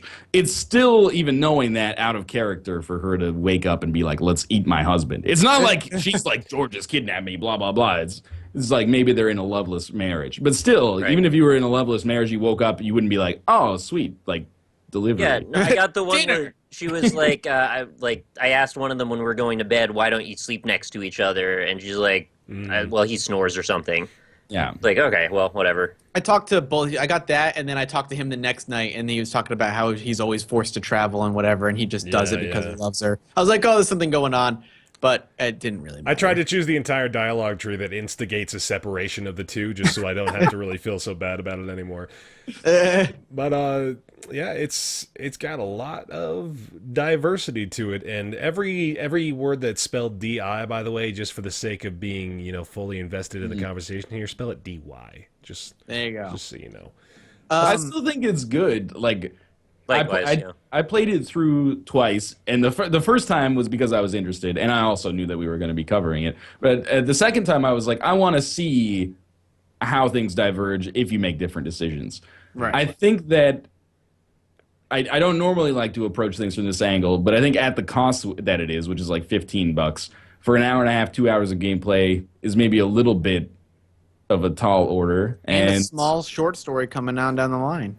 I will go back for that. I will too. There's very little characterization, I feel, in Dyscourse, which I found ironic because in the PR email, they're like, it has more words in it than Twilight. And I was like, that's kind of funny, but also maybe not the most like heady comparison. But anyway, not that there's anything wrong with that. I think overall, Dyscourse teaches us luck is a skill you have to learn. There we go. There you go. Nice. But like, if there's no characterization, to just have that indie island one, which is going to be like a similar story, but with indie developers, I'm like, oh, I've already got preconceived notions of who these people are. Yeah, you know who they are, right? Right. So it's different if it's like, do you want to kill Garrett, or do you want to let Garrett die or let Teddy die? If it's like, do you want to let Edmund McMillan die or Ron Carmel die? I'm like, do you want to eat Tim Schafer with Jonathan Blow? Does that sound like a good option to you? They make a really good Dracula fetus animation, to be honest. Yeah, nice. Where does the cat come in? In the cave. Yeah, when you go to the cave, if you go to the cave. Okay, there's the storm. You can choose to stay at the camp or go to the cave. I went to the cave. If you go to the cave and you stay in the cave, the first time you wake up, like a cat appears, basically. It had a bell on, too. It has a great moment. Like, this is one of the things where I was like, why would you ever take the alternative? The cat shows up in the cave, and then it's like, do you want to grab the cat or let the cat come to you? And I'm like, I own a lot of cats. You let the cat come to you. Yeah. And then Jolene goes like, what if it gets into trouble? And I'm like, it's a desert island. It's in plenty of trouble. What's it going to do? Like, knock over a vase or something? I wonder if it's because, like, I lost my arm. My character's too busy passing out from blood loss. I just missed that whole thing.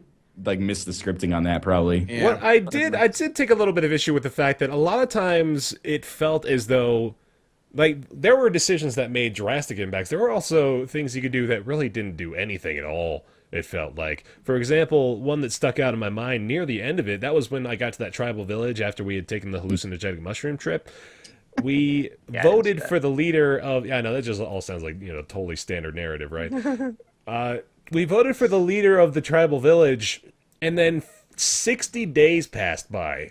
Wow. Where we were just That's awesome. I It didn't got know to that. like day 65, and we had all just established some kind of Then 4 more. system. There were only 3 of us left. There were me, Steve, Jolene, and the cat, and we had voted Jolene as the leader of the village thing.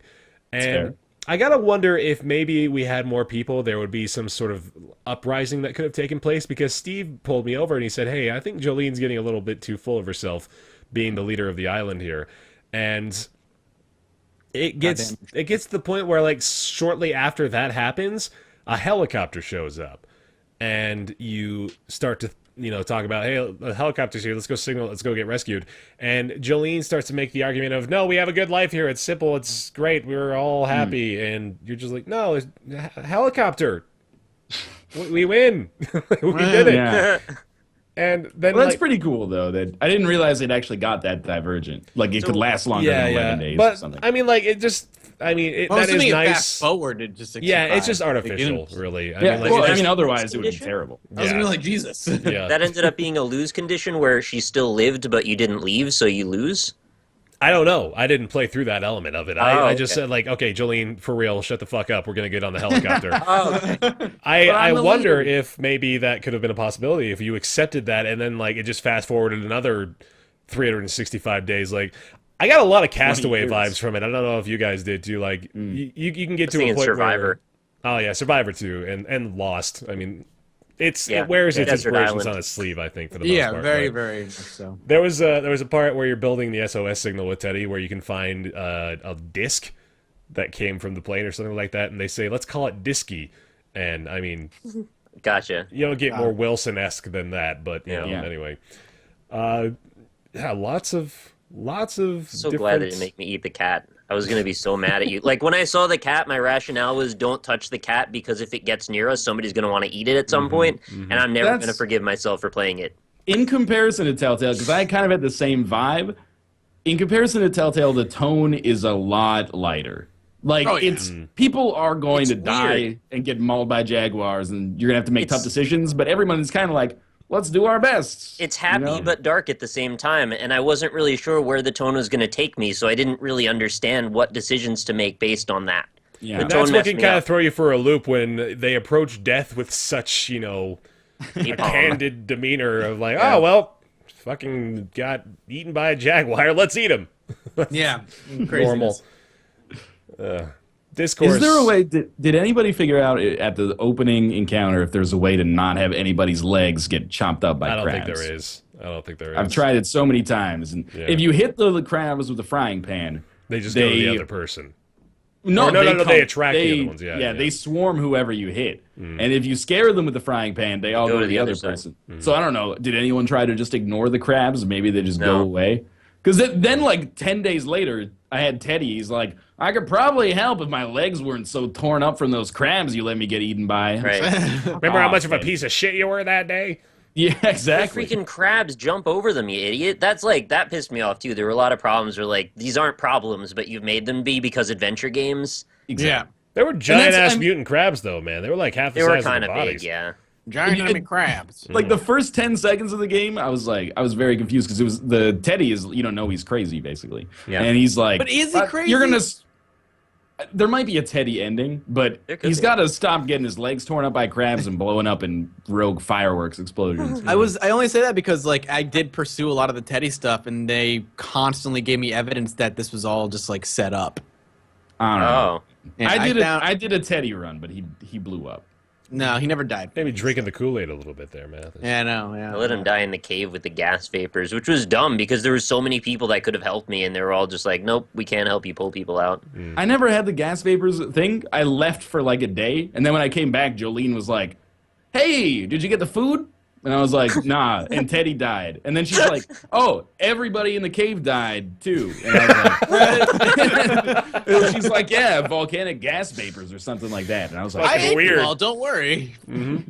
Yeah, Jolene she was wiping like barbecue sauce from her lips. They all died. Mysterious vapors. It's fun. I like it. I recommend it. I think it's worth playing, and even if it seems like we've spoiled things, it's not like that. It's not like we just gave you the ending of like The Walking Dead season 1 or something like that, or The Wolf Among Us. It's the fun of the game is in seeing it kind of unfold. And then I really like the presentation at the end is really slick when they give you the newspaper with whoever survived, and then too.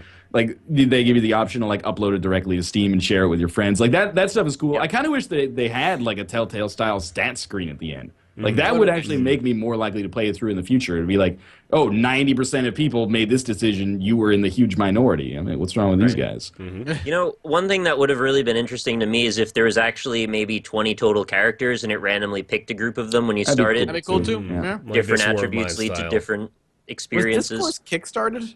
Yeah, I made like 45,000 on Kickstarter, I think. Because I remember when I started playing, I'm like, this looks really familiar, and I don't know why. Also, I'm aware adding 20 characters would be so fucking much work. Oh, I Just can going- imagine. Oh That yeah. would be nuts. Just saying. At Pie the in the same sky time, idea. right? It doesn't make it an invalid criticism at the same time. Right. Discourse is in not early access. I dare not apply that label where it does not see fit to do so. $15. There is more content coming though. Yes, yeah, that's what it was. The Indie Island, whatever it's called, that Which I is on think the way. is going to be free. I thought that was like part of the draw of it. Was that like if we hit this stretch goal, we can do this for free? I'm pretty sure it's going to be free. Yeah, they're making it so it's not just backer exclusive either. Like everybody that buys the game is going to be able to do it. So that's Special edition DLC is $10. What is this? It comes with like a 70-song soundtrack. Okay, that's nothing big then.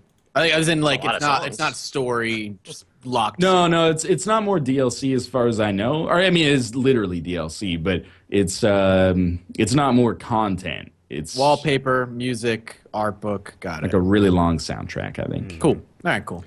So real quick, because I know that Bloodborne's probably going to take up a good chunk of discussion time too. I did want you guys to touch on Pillars of Eternity. I know Mathas and Ryan have both had their fair share. I probably played more than Ryan at this point. Wow, bragging about it. Well, Ryan said he stopped because he's right. There's a lot of good stuff that came out over the course of like 2 weeks. So You may or may not have played more than me, but I'm very confident you've played more productively than me. I played through like the first 3 hours twice, basically. you might be further than me though still because I'm kind of taking my time. Maybe. So Pillars of just finished Eternity up- is the isometric RPG by Obsidian, makers of Fallout New Vegas, and published by Paradox. I think, did we say this earlier in the show, or was this beforehand? We were saying, like, Paradox is making some bank. Mad right now. money. Yeah. They're doing real well right now. A lot of the developers that worked on this were part of the old Black Isle studio, part of the old CRPG, Baldur's Gate, Neverwinter, Icewind Dale, Planescape Torment. Like those developers worked on this game, and it shows. It shows. It's really, really harkens back to those types of games, which is great.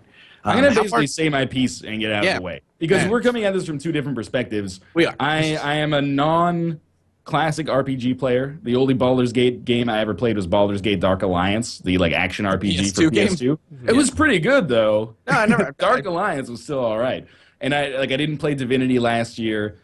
So I'm coming at this from like a total layman's perspective. It's one of those it's almost like looking at like a really big book on like a library shelf or something like that.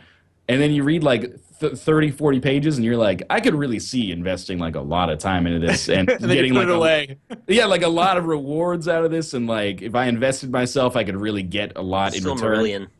Exactly. Yeah, It is. It's a little bit like Silmarillion. Yeah. Like this is a perfect analogy. Actually, it's like I played Dragon Age Inquisition in November, and then I was like, I want to play more RPGs. It's like reading Lord of the Rings and being like, I want to know more of this universe. And then I picked up the Silmarillion, and I was like, oh, like I'm not ready for this shit. Are you crazy? So yeah, I played like 3 hours. It was very difficult for me. I played on normal at first, and basically like hit a wall because they don't really give you that much guidance about where you should be. They kind of tell you where to go, but they don't. There's no like be like level 6 before you come here. It's just like, you need to get here and kill the king, or you need to get here and like meet this guy. And I like was just beating my head against a wall. Like I would have a good first 2 hours destroying enemies, getting a little bit better at micromanaging my party and stuff like that, and then it would fall apart. I'd hit a wall and I just could not get past it. Like I would fight an enemy for like an hour, lose, and then just be like, well, I got to restart. What was the last thing you did? What's up, Kate? Hey, Kate. Hi, Kate. How's it going, Kate? Hey. She's Would you in like all a of our spoon? rooms at the same time. Kate. Would you like a spoon? Well then, okay. How's it going? Good. How was the podcast? It's going well so far. So far, I think we're having a good time. Yeah. Okay. There's still some time in it. Alright. All right. Love you. I love you too. This is an important part of the show for everyone. I think. Every episode. Every yeah. episode, right? So in my first game, these are very, very, very early game spoilers for people who are This concerned game is about long this. as fuck. So It's gonna be like 80 hours long. This is like 2 or 3 hours in. Yeah. In my first game, I got a few party members. I got to like the Gilded Vale, is that what it's called? The first big the area town. with like the town. And then I went east to Did you do anything in Cade. the town? Yeah, I did a quest where I like went down to the Anslog's compass and made the potion for the girl's sister. All right. So It's an really easy side quest basically to get it like a level, And then you yeah, I got like a party of 4, party of 3 maybe, and then I went east to Caidna. Yeah. Caidna. Yeah, that's where Yeah. that's where my target is right now. But I've been doing so much shit in the little town. Okay, so I went there and you get like another party member, and then you fight a bunch of like phantoms, way too strong for me. So I was like, all right, I'm not supposed to be here. I started another character. My first character was a ranger, and I wasn't feeling it because then like the first few people I got were all like not tanky at all. So I started with That That's face. not true. That's that not true at face all. is telling That's you fine. can. There are different party members you can get. Like, right. That's the other thing that's deceptively old school about the game. Like they hide party members for you. You have to stumble upon if you them. don't talk Pirate to like party some. members. The first time that I did something in the town, I talked to like I got a magician, like a wizard. They hand that companion. to you. But that's like You can't not get that one. Yeah. But then there's another guy in the town who is like a paladin, maybe I can't remember. Some guy, he's a paladin or a fighter. I the can't guy remember. near the tree. Yeah. Yeah, he's very tanky. Yeah, but I didn't get him the first time because I didn't. talk. Oh. Okay. Like I talked to him once and he was like, "Hey there, partner," and then I Yeah, was like, yeah, "What did you it's say very to me?" And he's like, "Oh, never mind." So I was like, "Oh, was what's like up with this really guy?" a- You have to go back to him a later time, and then he's like, Okay. "All right, we'll Well, talk." The fuck The did you second- just say to me? Basically, You know?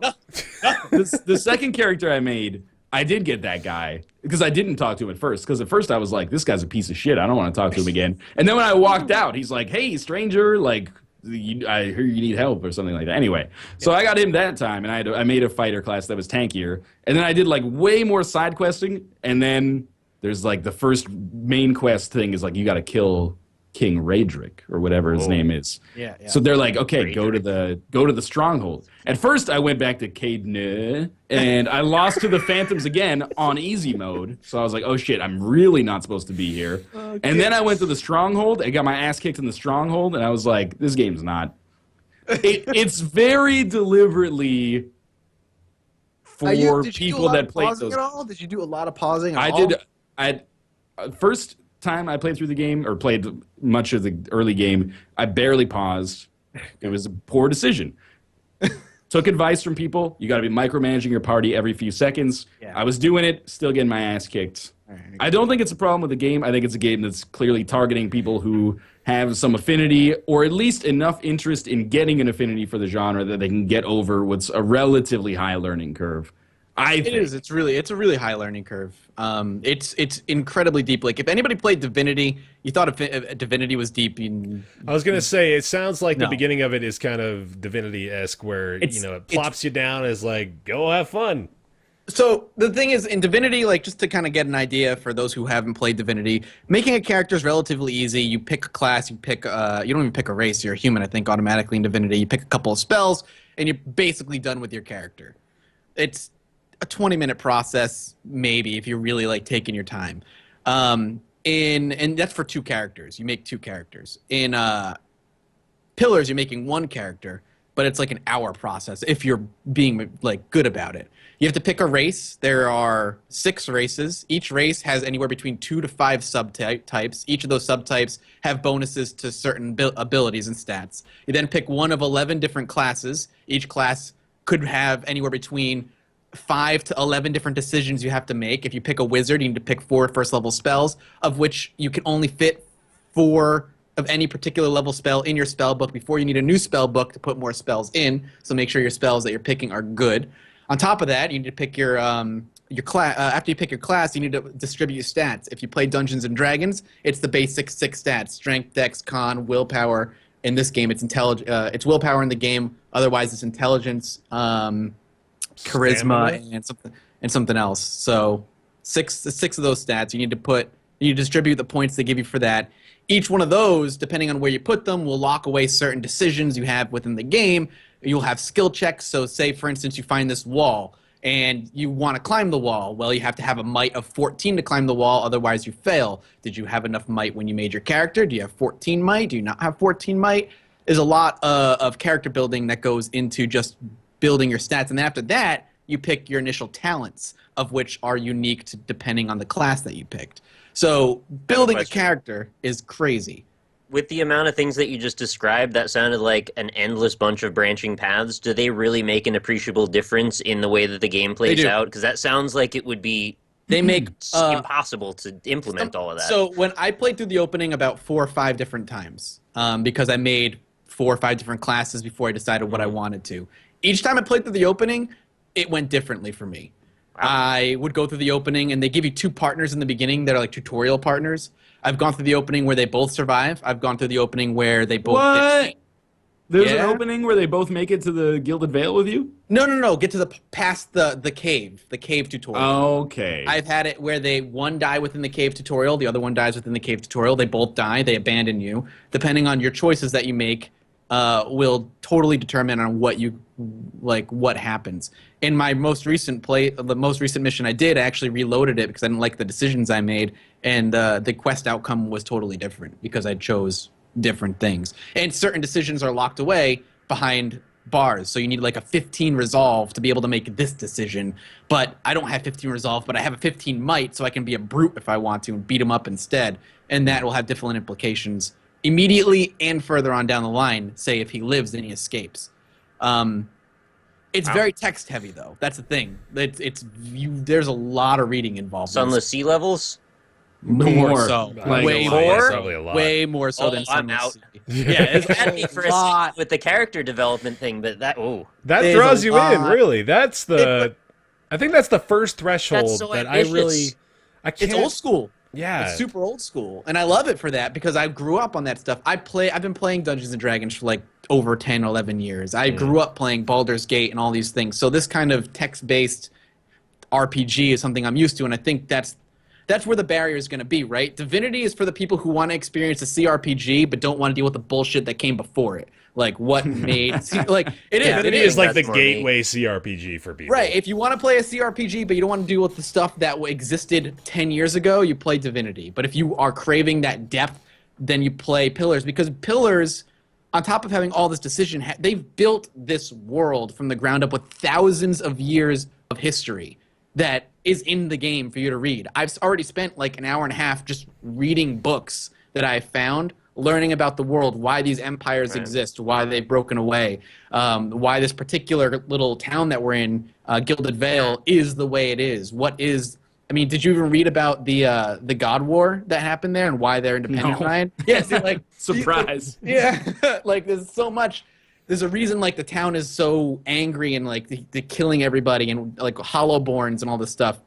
Did you know what a Hollowborn is, Ryan? Yes, I played. Did you read about the guy who put an animal soul in his daughter? No. Like, there's all kinds of crazy stuff that Metal happens. Alchemist. I really feel like Pillars of Eternity, it's not a fair comparison to compare it to Dragon Age Inquisition. It's not. It's totally different. But I feel like Pillars of Eternity is like PhD level like statics engineering textbook.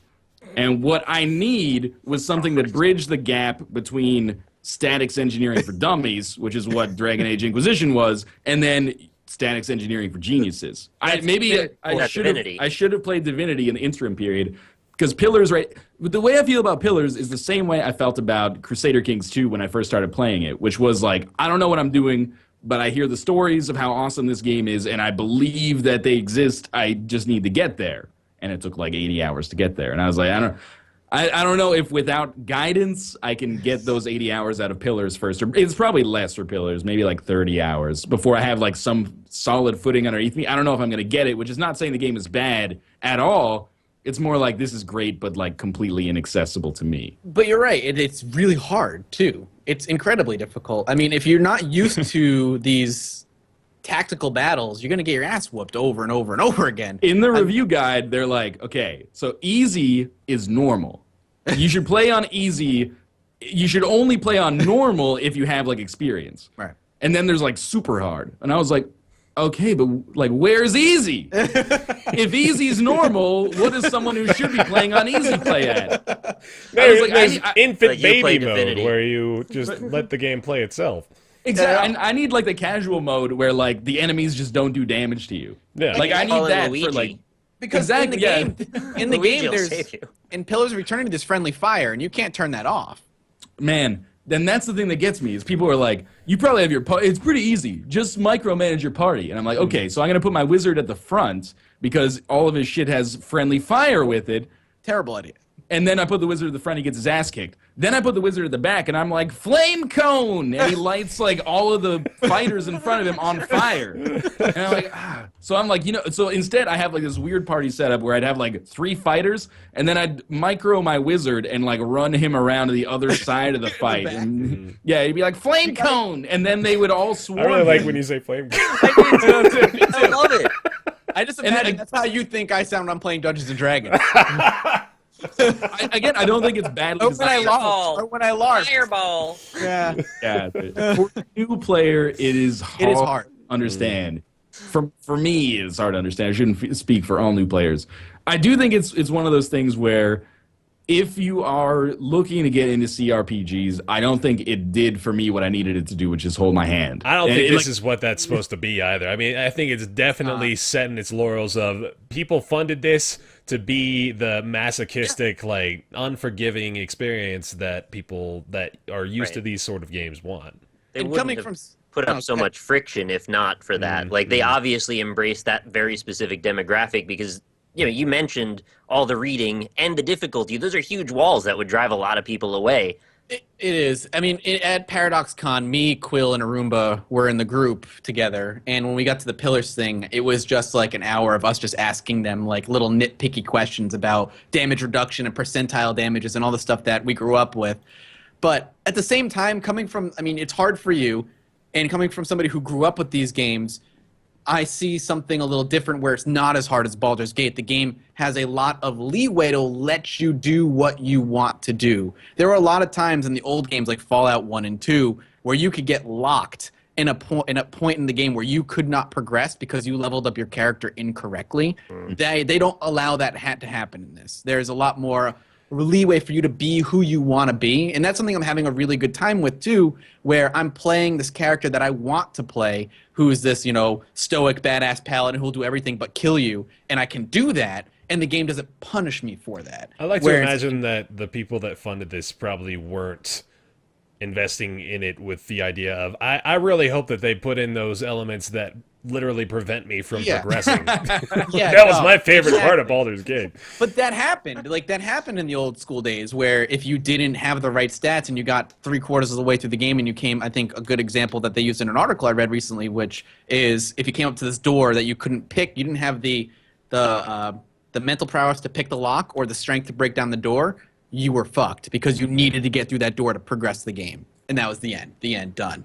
In this game, there are skill checks they present in text where you have to break through the wall or whatever, and you have many different options. There's always an option that's going to work, but there might be penalties for using the easiest option. Right, For instance, right, yeah. break down a wall. I don't have the might to do it. I don't have the tools to do it. I can shoulder my way through this thing eventually. what ends up happening is you get through it, but now all your characters are fatigued and doing less damage until you rest. And I think that's a good workaround from just fucking you over completely in the It's like game. the pile of rubble in Dankest Dungeon. Like, if you have Right, your way right, through it, yeah. if you bring a shovel, you're fine. I guess where I'm coming from is not that the game should be accessible, No, but I'm not. that you're going into it under the impression that you're it's- like, I'm going to be into CRPGs now. This might not be the best jumping Really in. stereotypical honestly, voice to use like, for people trying to if get you- into the genre. Dude, that's me. That's so If you me. want to get into CR, I'm telling you, Divinity was an amazing game, and it has that super easy barrier to entry. You can just jump in, have fun. It looks great. It plays great. It's really good. And then if you want to go to the next step where you really start wanting to kind of get into the lore of the world and a more serious story and something that allows you a lot more detail, Pillars is the game for you. And it's there. Like I said, I've probably spent, I think I have like 6 or 7 hours in the game so far in this current playthrough that I'm playing, and I'm still in Gilded Vale. I haven't finished all the quests, and I'm reading everything because the world is interesting. Did you go down to that dungeon in Gilded Vale, like in that area? Did you clear it? I got to this is what I was asking you. Like, could you not have gotten into the game like 4 days earlier than you did? And then I would be right there with you, man. I'd have like Sorry, 35 hours in it. I was like, man, I come to this puzzle with like some bells. Yeah. But I've got all the flavor text from the area, and I still can't figure out what order to hit the bells in. Did you know that you can see secret things just by hitting the Alt button and go into sneak mode, and your characters will spot secret things? I did not know that. No. So yeah, you can go into like sneak mode, and your characters will see little hidden switches that'll open up secret rooms that'll have Wow. pieces of paper. But they give you a little. Comments would tell you that. Yeah, good They thing enough basically doing a say, like- series on this, right? The 2 hints they give you is like the 7,000 right per- bell has to be the first and the last bell to ring. So you Okay. have to find out the combination of right bell, then one of like what order the other 2 bells go in, and then the right bell again, and the door opens. The second floor though is all shades, so you wouldn't. Okay. But That probably would've made sense. I didn't have any problem with the shades. Like I beat the shades with a 3-party party, but it's all. You know what? sneaky. It reminds me a little bit of like when you tell people to start playing like EU4 or CK2. Oh, yeah, You're yeah, like, yeah. okay, there's like 100 different mechanics, but you don't really need to know. If you're just going to be like military, usually big number beats smaller number. Yeah. Pillars of Eternity is like that, except it's like, no, you have to pay attention to every single number. Like, even we were talking about like character creation takes forever. It does. Which It's is fun, great. though. I love it. Exactly. and there's a ton of lore. There's a ton of reading. Then you get into combat. You've got to pause combat like every couple of seconds to issue orders to your people. In combat, it's not just like, Thoric hits Barbarian for 10 damage. It's like Thoric glances Barbarian for 10 blunt damage. And like then the Barbarian has damage reduction to a specific kind of damage. And Each then period, they'll what it- Yeah. there's hits, crits, glances, and misses, and then there's like thrust damage, 6 blunt different types of damage, damage. and yeah, exactly. So And that's not even the talking about combat- like elemental stuff, right? That's all just the That's just- physical that's sorts just of damage. physical. Yeah, it's just physical. Magic is a literally- totally different beast. That is crazy. But go ahead. They'll have like a combat log, which will be the size of like a normal chat window for an online multiplayer game. And then when your character swings, a number will pop up over the guy. It'll be like 6, let's say. The combat log sometimes will scroll further than you can actually read in one. Like Oh for my that one God. hit, there will be like more of a description than it's not just like hits for 7 damage. It's like glances for 7 damage, damage reduction, blah blah blah. Barbarian is stunned for 0.49 seconds, and then like it actually is. It's crazy.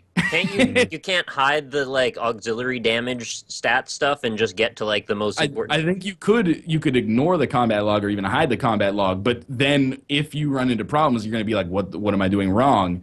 And it's almost like debugging a program. You're like, okay, here's the problem. This I don't know guy's if I like go that far. this guy's missing like all this time, and then you go look at the enemy's stats and you're like, oh, I fought this enemy 4 times, so I've learned that he has damage reduction against like lightning attacks or something like that. And then you're like, okay, reconfigure like my grimoire And they so it's do- not Oh my lightning. Cool things to do is the more you encounter a particular type of monster, the more information you learn about that monster in your log, so you can look at that monster and know, all right, next time I fight this monster, he's weak against this, he takes DR against that, but not so much DR against that. Here's a strategy I want to use when I come against this particular monster. I'm getting the impression, this is obviously hyperbole, but I'm almost getting where like you see your combat log, it's like, all right, you popped out the number 6.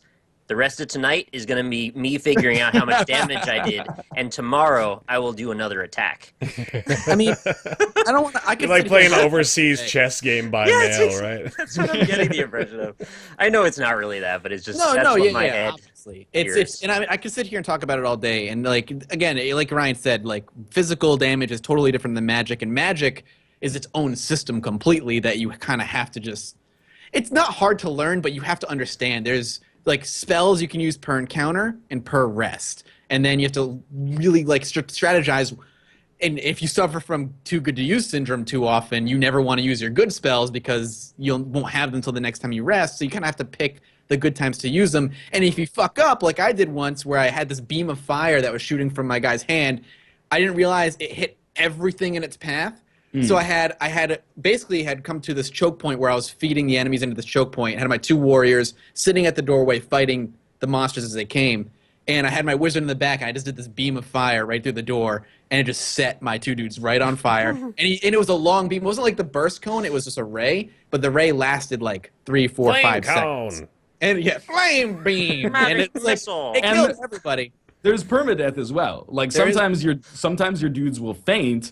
Sometimes your dudes will die. There's 2 different types of damage, endurance and health damage. Now, Yeah. unless you turn on permadeath, you can still bring them back via resurrection, but it costs money. Oh, I didn't get that far. Yeah, but yeah, I mean, it's a difficult thing to kind of understand. But when you get into it, like it's so rewarding. I feel like That's the trade-off, right? Like the Right. more time you put in, the more rewarding it is. And I hope nobody's getting the impression I'm just like calling you guys nerds because I don't get No, into it. no. It's nothing like that. I like plenty of this stuff. It's a particular audience they were going for, and they drove it home. And it Right. it's like the difference between like a casual person like buying a car and like An indie car. enthusiast Like, going in, yeah. yeah, Sure. exactly. Yep, I get it. Like the normal person is just like, I want a Toyota, and then like some guy will be Flame like, well, I cone. want to have like this, flame cone, flame Corolla. You go to your car dealership, flame cone. And then some people want like, I need this new engine has been introduced and it's like it's got a bigger capacity than another engine and like blah blah blah. If you're the kind of person that can actually like take advantage of those systems, it is like probably one of the best games of the year. What this basically is like if we were a magazine, you would have Mathas review Pillars of Eternity. You wouldn't have me or Nick review Pillars of Eternity. It's a game for enthusiasts, and I think you should know that on the way in. Otherwise, like if I had spent $30 on it, I wouldn't say disappointed, but I wouldn't have gotten my money's worth. Yeah. Or 45. You wouldn't I have gotten the gotten- game if you had spent $30. Right, That's yeah. what I would know. if I could buy just the first 2/3, I still probably wouldn't have gotten my money's worth. Yeah. But Buy it per hour. if I think that's the kind of thing it's a paradox game. You're gonna get like 0 or 1 hour, or you're gonna get like 200. Dude, they don't So- have like a demo, right? I don't That think seems so. like a really good thing for people to be able to just play the first half an hour or something. Man, the first no, you need like the. All right, the first 2 hours. 2 hours, yeah. Yeah. The first couple of hours, I think would be good, just to understand what it is. Because again, character creation alone is just—it's so deep. The fact, like, I can get. I'm not. Yeah, gonna get no, that's Yeah, fine. we got it. We I got think it. we got the idea. Pillars of Eternity on Steam, $45 for the Hero Edition, $59.99 for the Champion Edition, and $90 for the Royal Edition. I won't get into the differences there. You can go check it out for yourself. Final game we want to discuss on today's show is the newest from. Aha! I Nice. didn't even mean to do that. It's Bloodborne. It's the Yes. it's the Dark Souls game that is not a Dark Souls game, but it is a Dark Souls game. That's It's only not a Souls game because it's an exclusive, right? Like that's the idea. I actually don't know. I mean, I think that's not fair to say. No. There's a lot of different reasons why it might have been, and I spitballed with Rob. We don't know for sure. All right. Why. So I if you thought it was haven't because ever Sony played- was like exclusive. Here's money. Yeah, if you haven't ever played a Dark Souls game, they're known for being brutally difficult. They are just action games. Action There's- RPGs. Yeah, our action RPG. There's a lot to it, but for the most part, you can just go through and just treat it like a good old beat 'em up, and you have a good time with it still. But Like an RPG, Right. Yeah. there are RPG elements, but I'd say it's more of an action game in that it's focused on the mechanics as opposed to leveling is important and equipment is very important, but the most important thing is just mechanical skill. right. Yeah, it's dexterity driven, but not quite to the extent of something like Devil May Cry. Right, yeah. And this is perhaps the most dexterity driven of any of them, in my opinion. It seems like it really focuses a lot on straight up melee combat. There's not Yeah, really a lot you can do with like fireballs and range spells. Are there even like range spells at all? I don't think that You have a there's gun, there's magic. of Yeah, any sort. well, Yeah. I mean, aside from the gun. The gun isn't even a gun, really. The gun is basically a parry. And yet, like, the Devil May Cry comparison is more apt for Bloodborne because Dark Souls 1 and Dark Souls 2, it was you could play them with, like, a dodge roll, like, dual-wield setup and go, like, super offense-heavy. But the way I played them, in a way I know a lot of people played them, was kind of like sword and board. Like, I have a shield. I keep my shield up at all times, except when I need to recover stamina, and then you wait for the enemy to tire themselves out and you hit them. Or you parry them and then get a riposte. Bloodborne, you can't do that. Like, they have a shield, but the shield item is kind of a joke. You get it a little later, you probably like the earliest third of the game still, but a little later into that, and the shield is just awful. So it's kind of like an in-joke to be like, this isn't Dark Souls. It's aggressive or aggression-based and, like, very offensive as opposed to being defense first, if you wanted to do that. You and Nick have it. Bear, do you have it? I don't know. I don't even have Okay. PS4. Me either. I'm Have you or horrible. Nick, Ryan or Nick, have you beaten the game yet? I have not. No, I think I'm still in the first half, probably. I think I am too. I think Would I've you guys- beaten 5 or 6 bosses. So this is an important question I'm curious about. Is this a reason to buy a PS4, or is it only a reason to buy a PS4 because it's the only good game it has? Oh, that's a loaded That's question. Yeah. If you have, Honestly, though, is this like a system seller? Do you think? if you're the kind of person who will look at the PS4 right now and be like, "There's nothing but Bloodborne," you should probably never buy a PS4. Like that's like a $500 purchase almost for one game. Yes. I don't think that's Uncharted. worth it. I think Uncharted is where it will It's be. not worth out it. yet. I'm saying, So what's your question then is, like, if someone who hasn't wanted to buy a PS4 up to this point saw Is this worth Bloodborne, it? would they want to buy the system for it? Which probably Correct. the answer would be no, right? no. If you're buying a system for one game, I don't think there's any reason to buy to spend $500. People buy systems for one game, though. Halo is an example of that. Is Yeah, the it's more like- apt question, are you going to be I know it's disappointed if you bought a system for Bloodborne because you love the idea of Bloodborne? I feel like you probably wouldn't be. That's a better question. I think that if you know what you're getting into with Bloodborne, you will love it. Like, I haven't seen anybody that likes Dark Souls, specifically Dark Souls 1, be like, this is a disappointment. Yeah, I'm a pretty cynical person when it comes to this stuff. I had a really good time with it. This is the perspective I think I wanted to... Go ahead. It's what I wanted to hear that you and Rob actually were talking a little bit about it during the Magic game that we played pretty Yeah. recently. Bloodborne is sort of the game that's trying to maybe take away the mindset that the Souls games have given to a lot of people, especially the general public, who perceive them as there's no chance for me to be or to have a good time playing this because it's way too difficult. I know that from everybody saying, like, don't play the Dark Souls games if you don't like games that are really, really hard. So do you think Bloodborne is trying to become more of the, hey, don't be scared? It's like, come on now, young one. You can play Bloodborne. It's okay. If that was the way that they were doing it, that's probably a bit of an odd way to do it, considering this might be one of the hardest. I think Bloodborne is much harder than Dark Souls 2, So- at least. Yeah, so that if that was their goal, that seems like a bad way to go about getting people involved. I mean, we could speculate for a while about reasons they might have done it, but I'm not really sure myself. Could you not, like, you're presenting them every time you put them in your mouth. It's like, look what I got. Showing off. I'm not trying to... I don't think any game is worth $450 is what I'm trying to get at here. Bloodborne, it's irresponsible of me to say how much I like it, but like it's probably, as of right now, one of the best games I've played in the last 3 or 4 years. Better than Dark Souls 2? I can't say it because I haven't beaten it, and I have a little chip on my shoulder with Dark Souls 2 to begin with, which is not fair. But I do appreciate that Bloodborne is a much fresher approach than Dark Souls 2. Like, Dark Souls 2 is like an iteration on Dark Souls. Bloodborne is its own thing that is like very clearly a Souls game, but not a Souls game. It's really a close Souls game. I mean, they just kind of have analogs for a lot of the systems in Souls. Like, you know, bonfires are now lanterns. Souls are blood Souls are echoes. blood echoes, so on and so forth. It still has similar structure too. The systems are very similar, but it is, you couldn't, if this came out and was Dark Souls 3, I think people, I mean, they wouldn't have a negative reaction to it, but they'd be like, this is weird. Like, this is much, it's different enough that I think it warrants a rebranding, I guess, but. Yeah, no, I agree with you there. And thematically, it's a bit of a departure. If they tried to position it within the mythology of it and like made some sort of an effort toward that, I think they could have gotten away with it, but I'm totally fine with them doing this too. I mean, it just seems like the easier path, honestly.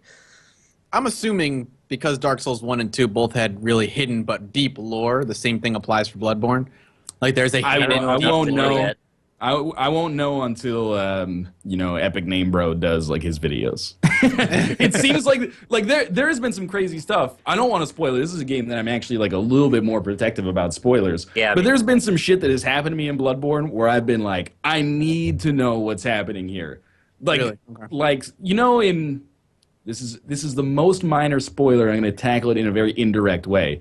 In Dark Souls 1, when you go to the Duke's Archives, there's that fight against Seath that you have to lose, and then it kind of like gates you within the Duke's Archives when you wake up. There is shit like that happens in Bloodborne that comes out of nowhere, basically, and is like this is crazy. Like I can't really get into more detail about it. I don't know, Nick. You might have gotten to this point, or you might not have. I haven't. You'll see it, I'm sure. But like the game gets pretty insane, but I still have no idea really what's going on. I would have had any idea what's going on in Dark Souls 1 or 2 without the help of other content creators who read. And it's different because in Dark Souls 1 and 2, the loading screens have item descriptions that contain lore, so you can't help but kind of at least get some of it environmentally. In this, the loading screen just says Bloodborne. So and it lasts for 40 seconds or some shit. There are They're working on two it. there are Whatever. two Oh, they are working on it? objective problems with Bloodborne that give all of the fodder that people who are really, really adamant about PC gaming can latch onto. The frame rate is 30 with dips, which dips? I don't even really notice except when it dips. Like being at 30, I think it's the kind of thing where I only notice it if it's up against 60. Like playing Dark Souls 2 on 360 versus PC, I notice a difference. Playing Bloodborne on PS4, I don't really notice, but if I'd ever played it at 60, I probably would. And the loading times are actually borderline unacceptable. Third one is the camera at times can actually get you killed. Yes, it's got a Dark Souls camera. Gotcha. I'm not gonna Dark lie, Souls 1 when you walk up the flying buttress, and that's like the most dangerous part of the whole game. Yes. Step one, when you load up the game, turn off the thing that makes the camera bounce around walls. Just have it clip through the walls. It's so much better. You'll not have as many problems. At least they have that option. That's Yeah. nice. I agree. That's good. I adored Dark Souls 1. I loved it. I played it from start to finish. Took me a couple tries to get into it, but once I got into it, I loved it. Dark Souls 2, I never beat. I liked it. But isn't the guy who did or directed Dark Souls 1, he didn't direct Dark Souls 2, but he did direct Bloodborne? Isn't that how it went? Yeah. Correct. I'm not gonna lie. I really want to play Bloodborne, and I'm getting weaker to the idea of buying a PS4 just to play Bloodborne at some point. I don't know if I want to. I'm still I'm at that edge.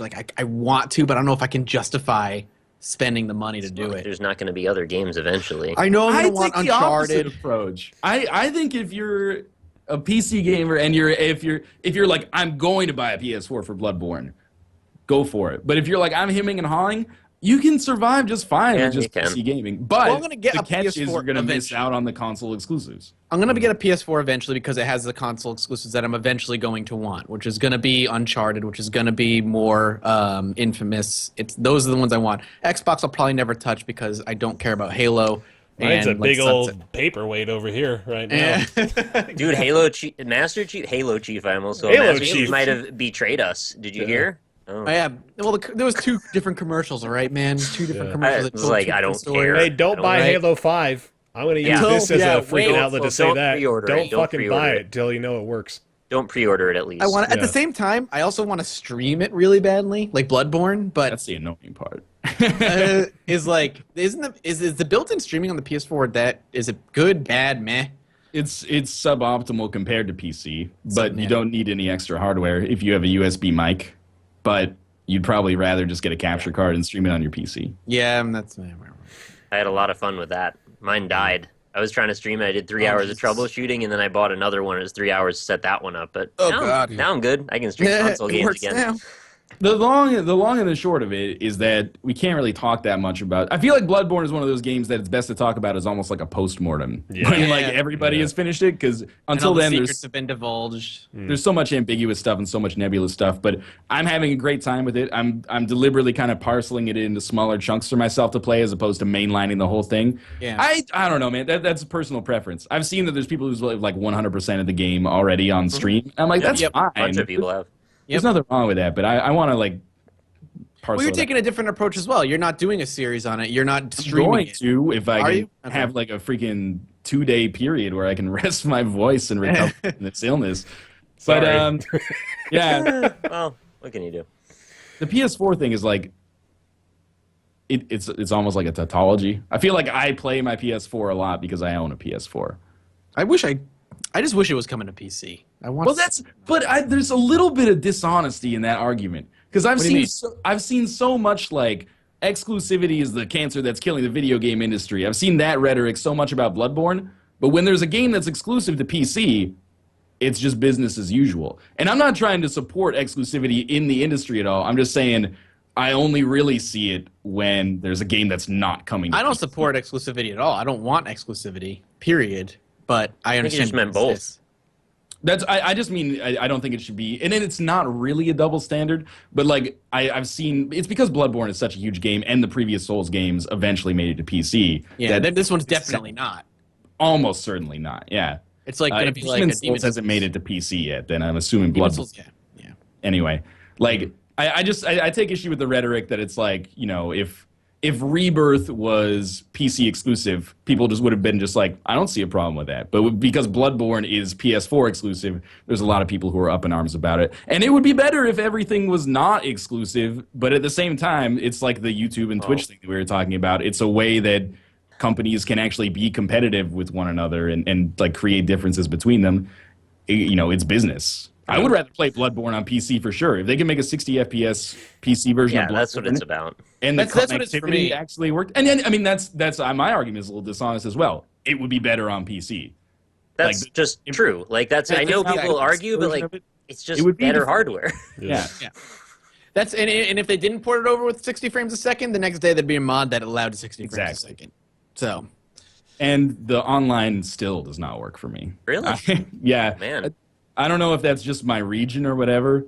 It's not like I live in a city that has, you know, you live in 2.5 Canada, man. I have 2.5 million people in my city, and then I live 3 hours away from a city that has 5 million people. And like, yeah, and like pretty close to Japan, all things considered as well. But anyway, I have never had a non-AI co-op person. I just Is stayed it- offline because I heard there were issues. I just wanted to play by myself because I figure I have more fun that way anyway. Is the multiplayer basically the same as the Souls, where you summon somebody in to help you, kind of thing? The difference with co-op summoning is that you, instead of humanity, you have something called insight, and you ring a bell, which basically signals that you want help, but you don't lose insight when the person joins, you lose insight when you ring the bell. So even if nobody joins, you lose that resource that you have to have to fuel the co-op. to begin. Interesting. It's a weird design choice. Is there and- an invasion mechanic? Yeah, I've never been invaded, but I know how to invade. There's also like a deliberate co-op, I believe, right? Like you can put in some sort of instance thing that lets you connect to another person you know. I don't know that, actually. Pretty sure there is. Somebody told me there's like a thing on the main menu you can do. I didn't figure it out yet. And how cool would it be is if you ring the bell, you are opening the doors to either an invasion or a co-op help. You don't know what you're going to get. That's like how humanity works. Basically, Crazy Mike. Yeah. Shout out to Crazy Mike. Yeah. So I wanted to mention too, like I've been a pretty big critic of Dark Souls 2. I'm not going to go into that now, but I do want to say that I feel like a lot of the issues that I had with that are not present in this. The If level you- design feels Yeah. fantastic to me, and that's the one thing that I was really, really excited to see. It's sprawling, it's complex, it's got interconnectivity in ways that I That's wouldn't awesome. expect, and it looks beautiful the whole time. So If you have that's a problem what I with love. Dark Souls 2 being like linear bonfire to bonfire, Bloodborne is more like Dark Souls 1 in that there's like one bonfire is used for multiple different kind of like purposes. Awesome. That's cool. And it's unexpected the way that it goes. Like, you don't really know where you're going to end up from one. I don't know about that. Like, the way that it is kind of transparent, at least in the early game. Like, you'll get to a lantern, and then there will be like an open gate and a closed gate, and then you go to the closed gate, and it's like you can't open it from this side. Well, I guess I wonder what's going to happen there. No, that's pretty transparent. I mean, more specifically, the zones feel odd to me. Like, I don't expect where I'm going to end up next. That's true, yeah. Without citing specific examples, I guess I'm just sort of saying stuff, but... Man, I don't want it. Bloodborne is a PS4 exclusive, available now. If you have a PlayStation 4, unlike Mathas, then you can play it. But if you don't, then you can't. Ha. I'm contractually obliged to say this. Thank you for watching Roundtable Podcast this fortnight. It's a fun one. Yeah, this is we went a no little Nick's over Weird time Games. tonight. Oh, we're doing Nick's Weird Games. That's right. Games. Yeah. Oh goodness, I nearly forgot. That's What the you most doing over there, important man? Go grab us the Nick's Weird Games, and I'm gonna request. How about like a Randy Newman? How about like a Randy Newman? No, You we got have a an friend official. in me cover of the Nick's Weird Games. I wanted the punk version to be the official version. You can't just fucking No, they spring that can't. on me Yeah, right now, fuck man. you, That's Nick's Weird Games. that's See, you planned ahead said- kind of stuff. I was going to make a request this time and hope for like a police rendition. Very like rock reggae. We're mix. running out of time, so let's let him do something. A week has passed since we played Weird Games. He's gonna grab one right from the shelf. Only Nick can bring us together. Nick will save our show, but Nick will break our hearts.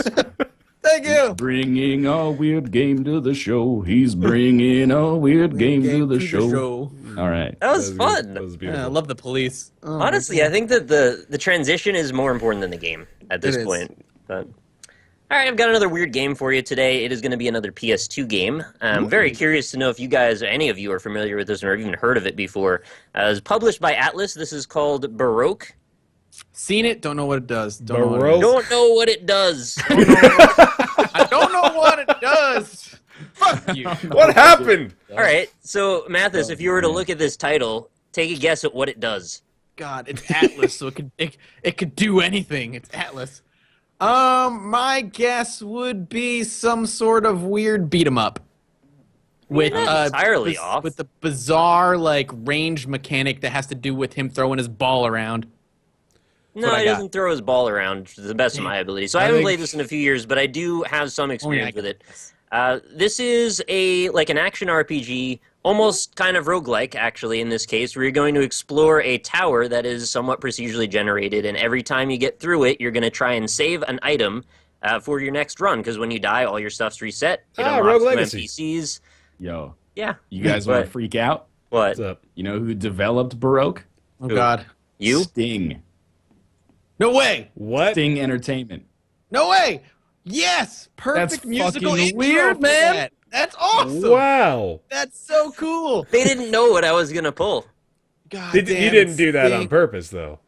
No. That's amazing. I knew Sting, today man. when I woke up, I was like, this is the game I'm going to pull out for the show. So that was a really weird coincidence. Huh. That's Wow.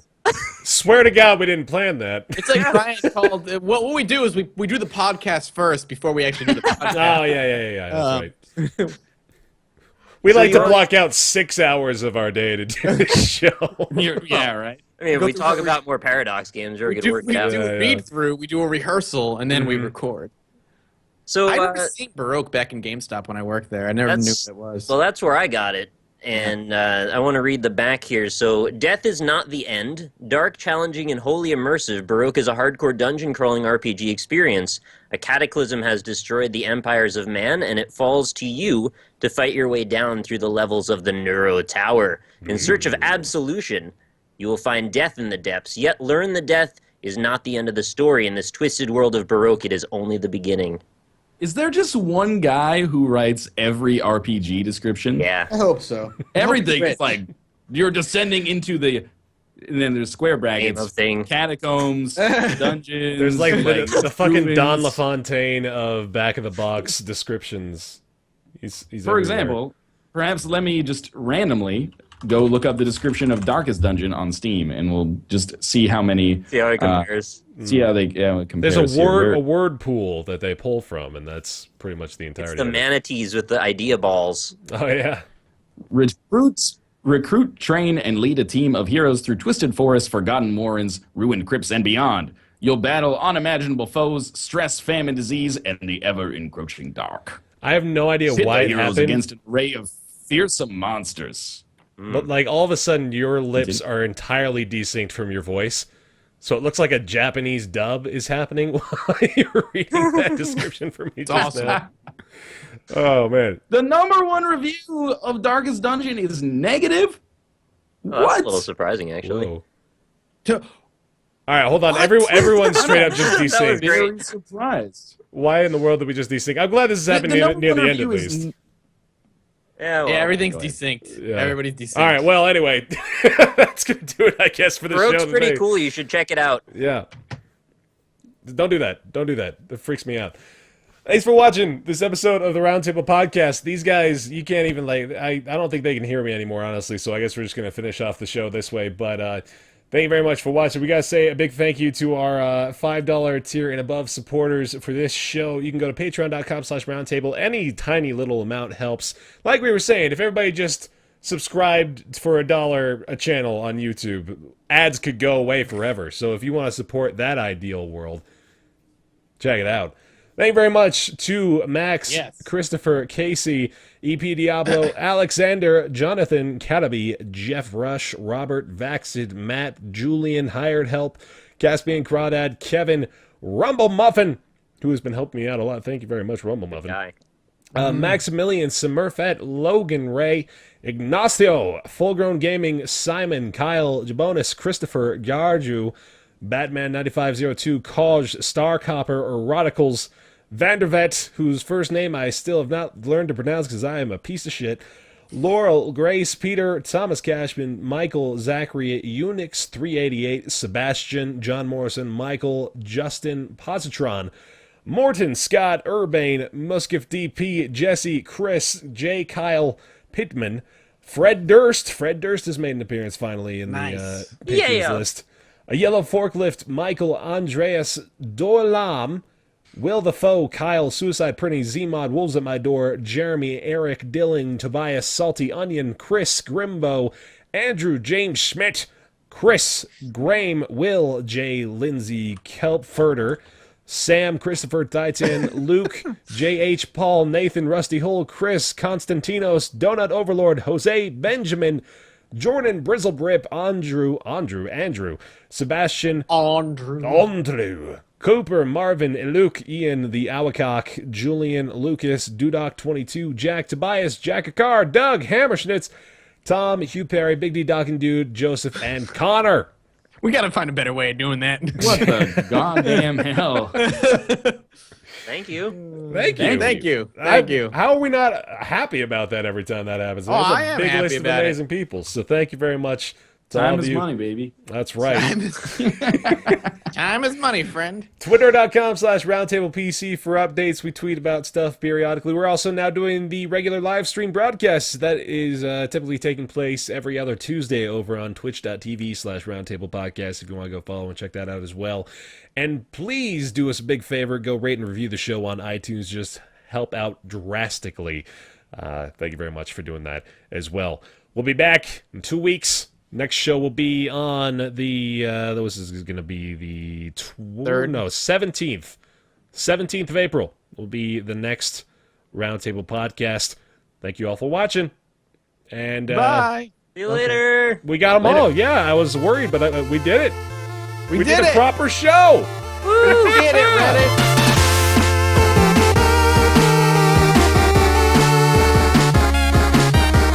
This podcast is entirely supported by you, the listener. To consider supporting us as well as seeing the ways in which you can become a part of the show, visit patreon.com/roundtable.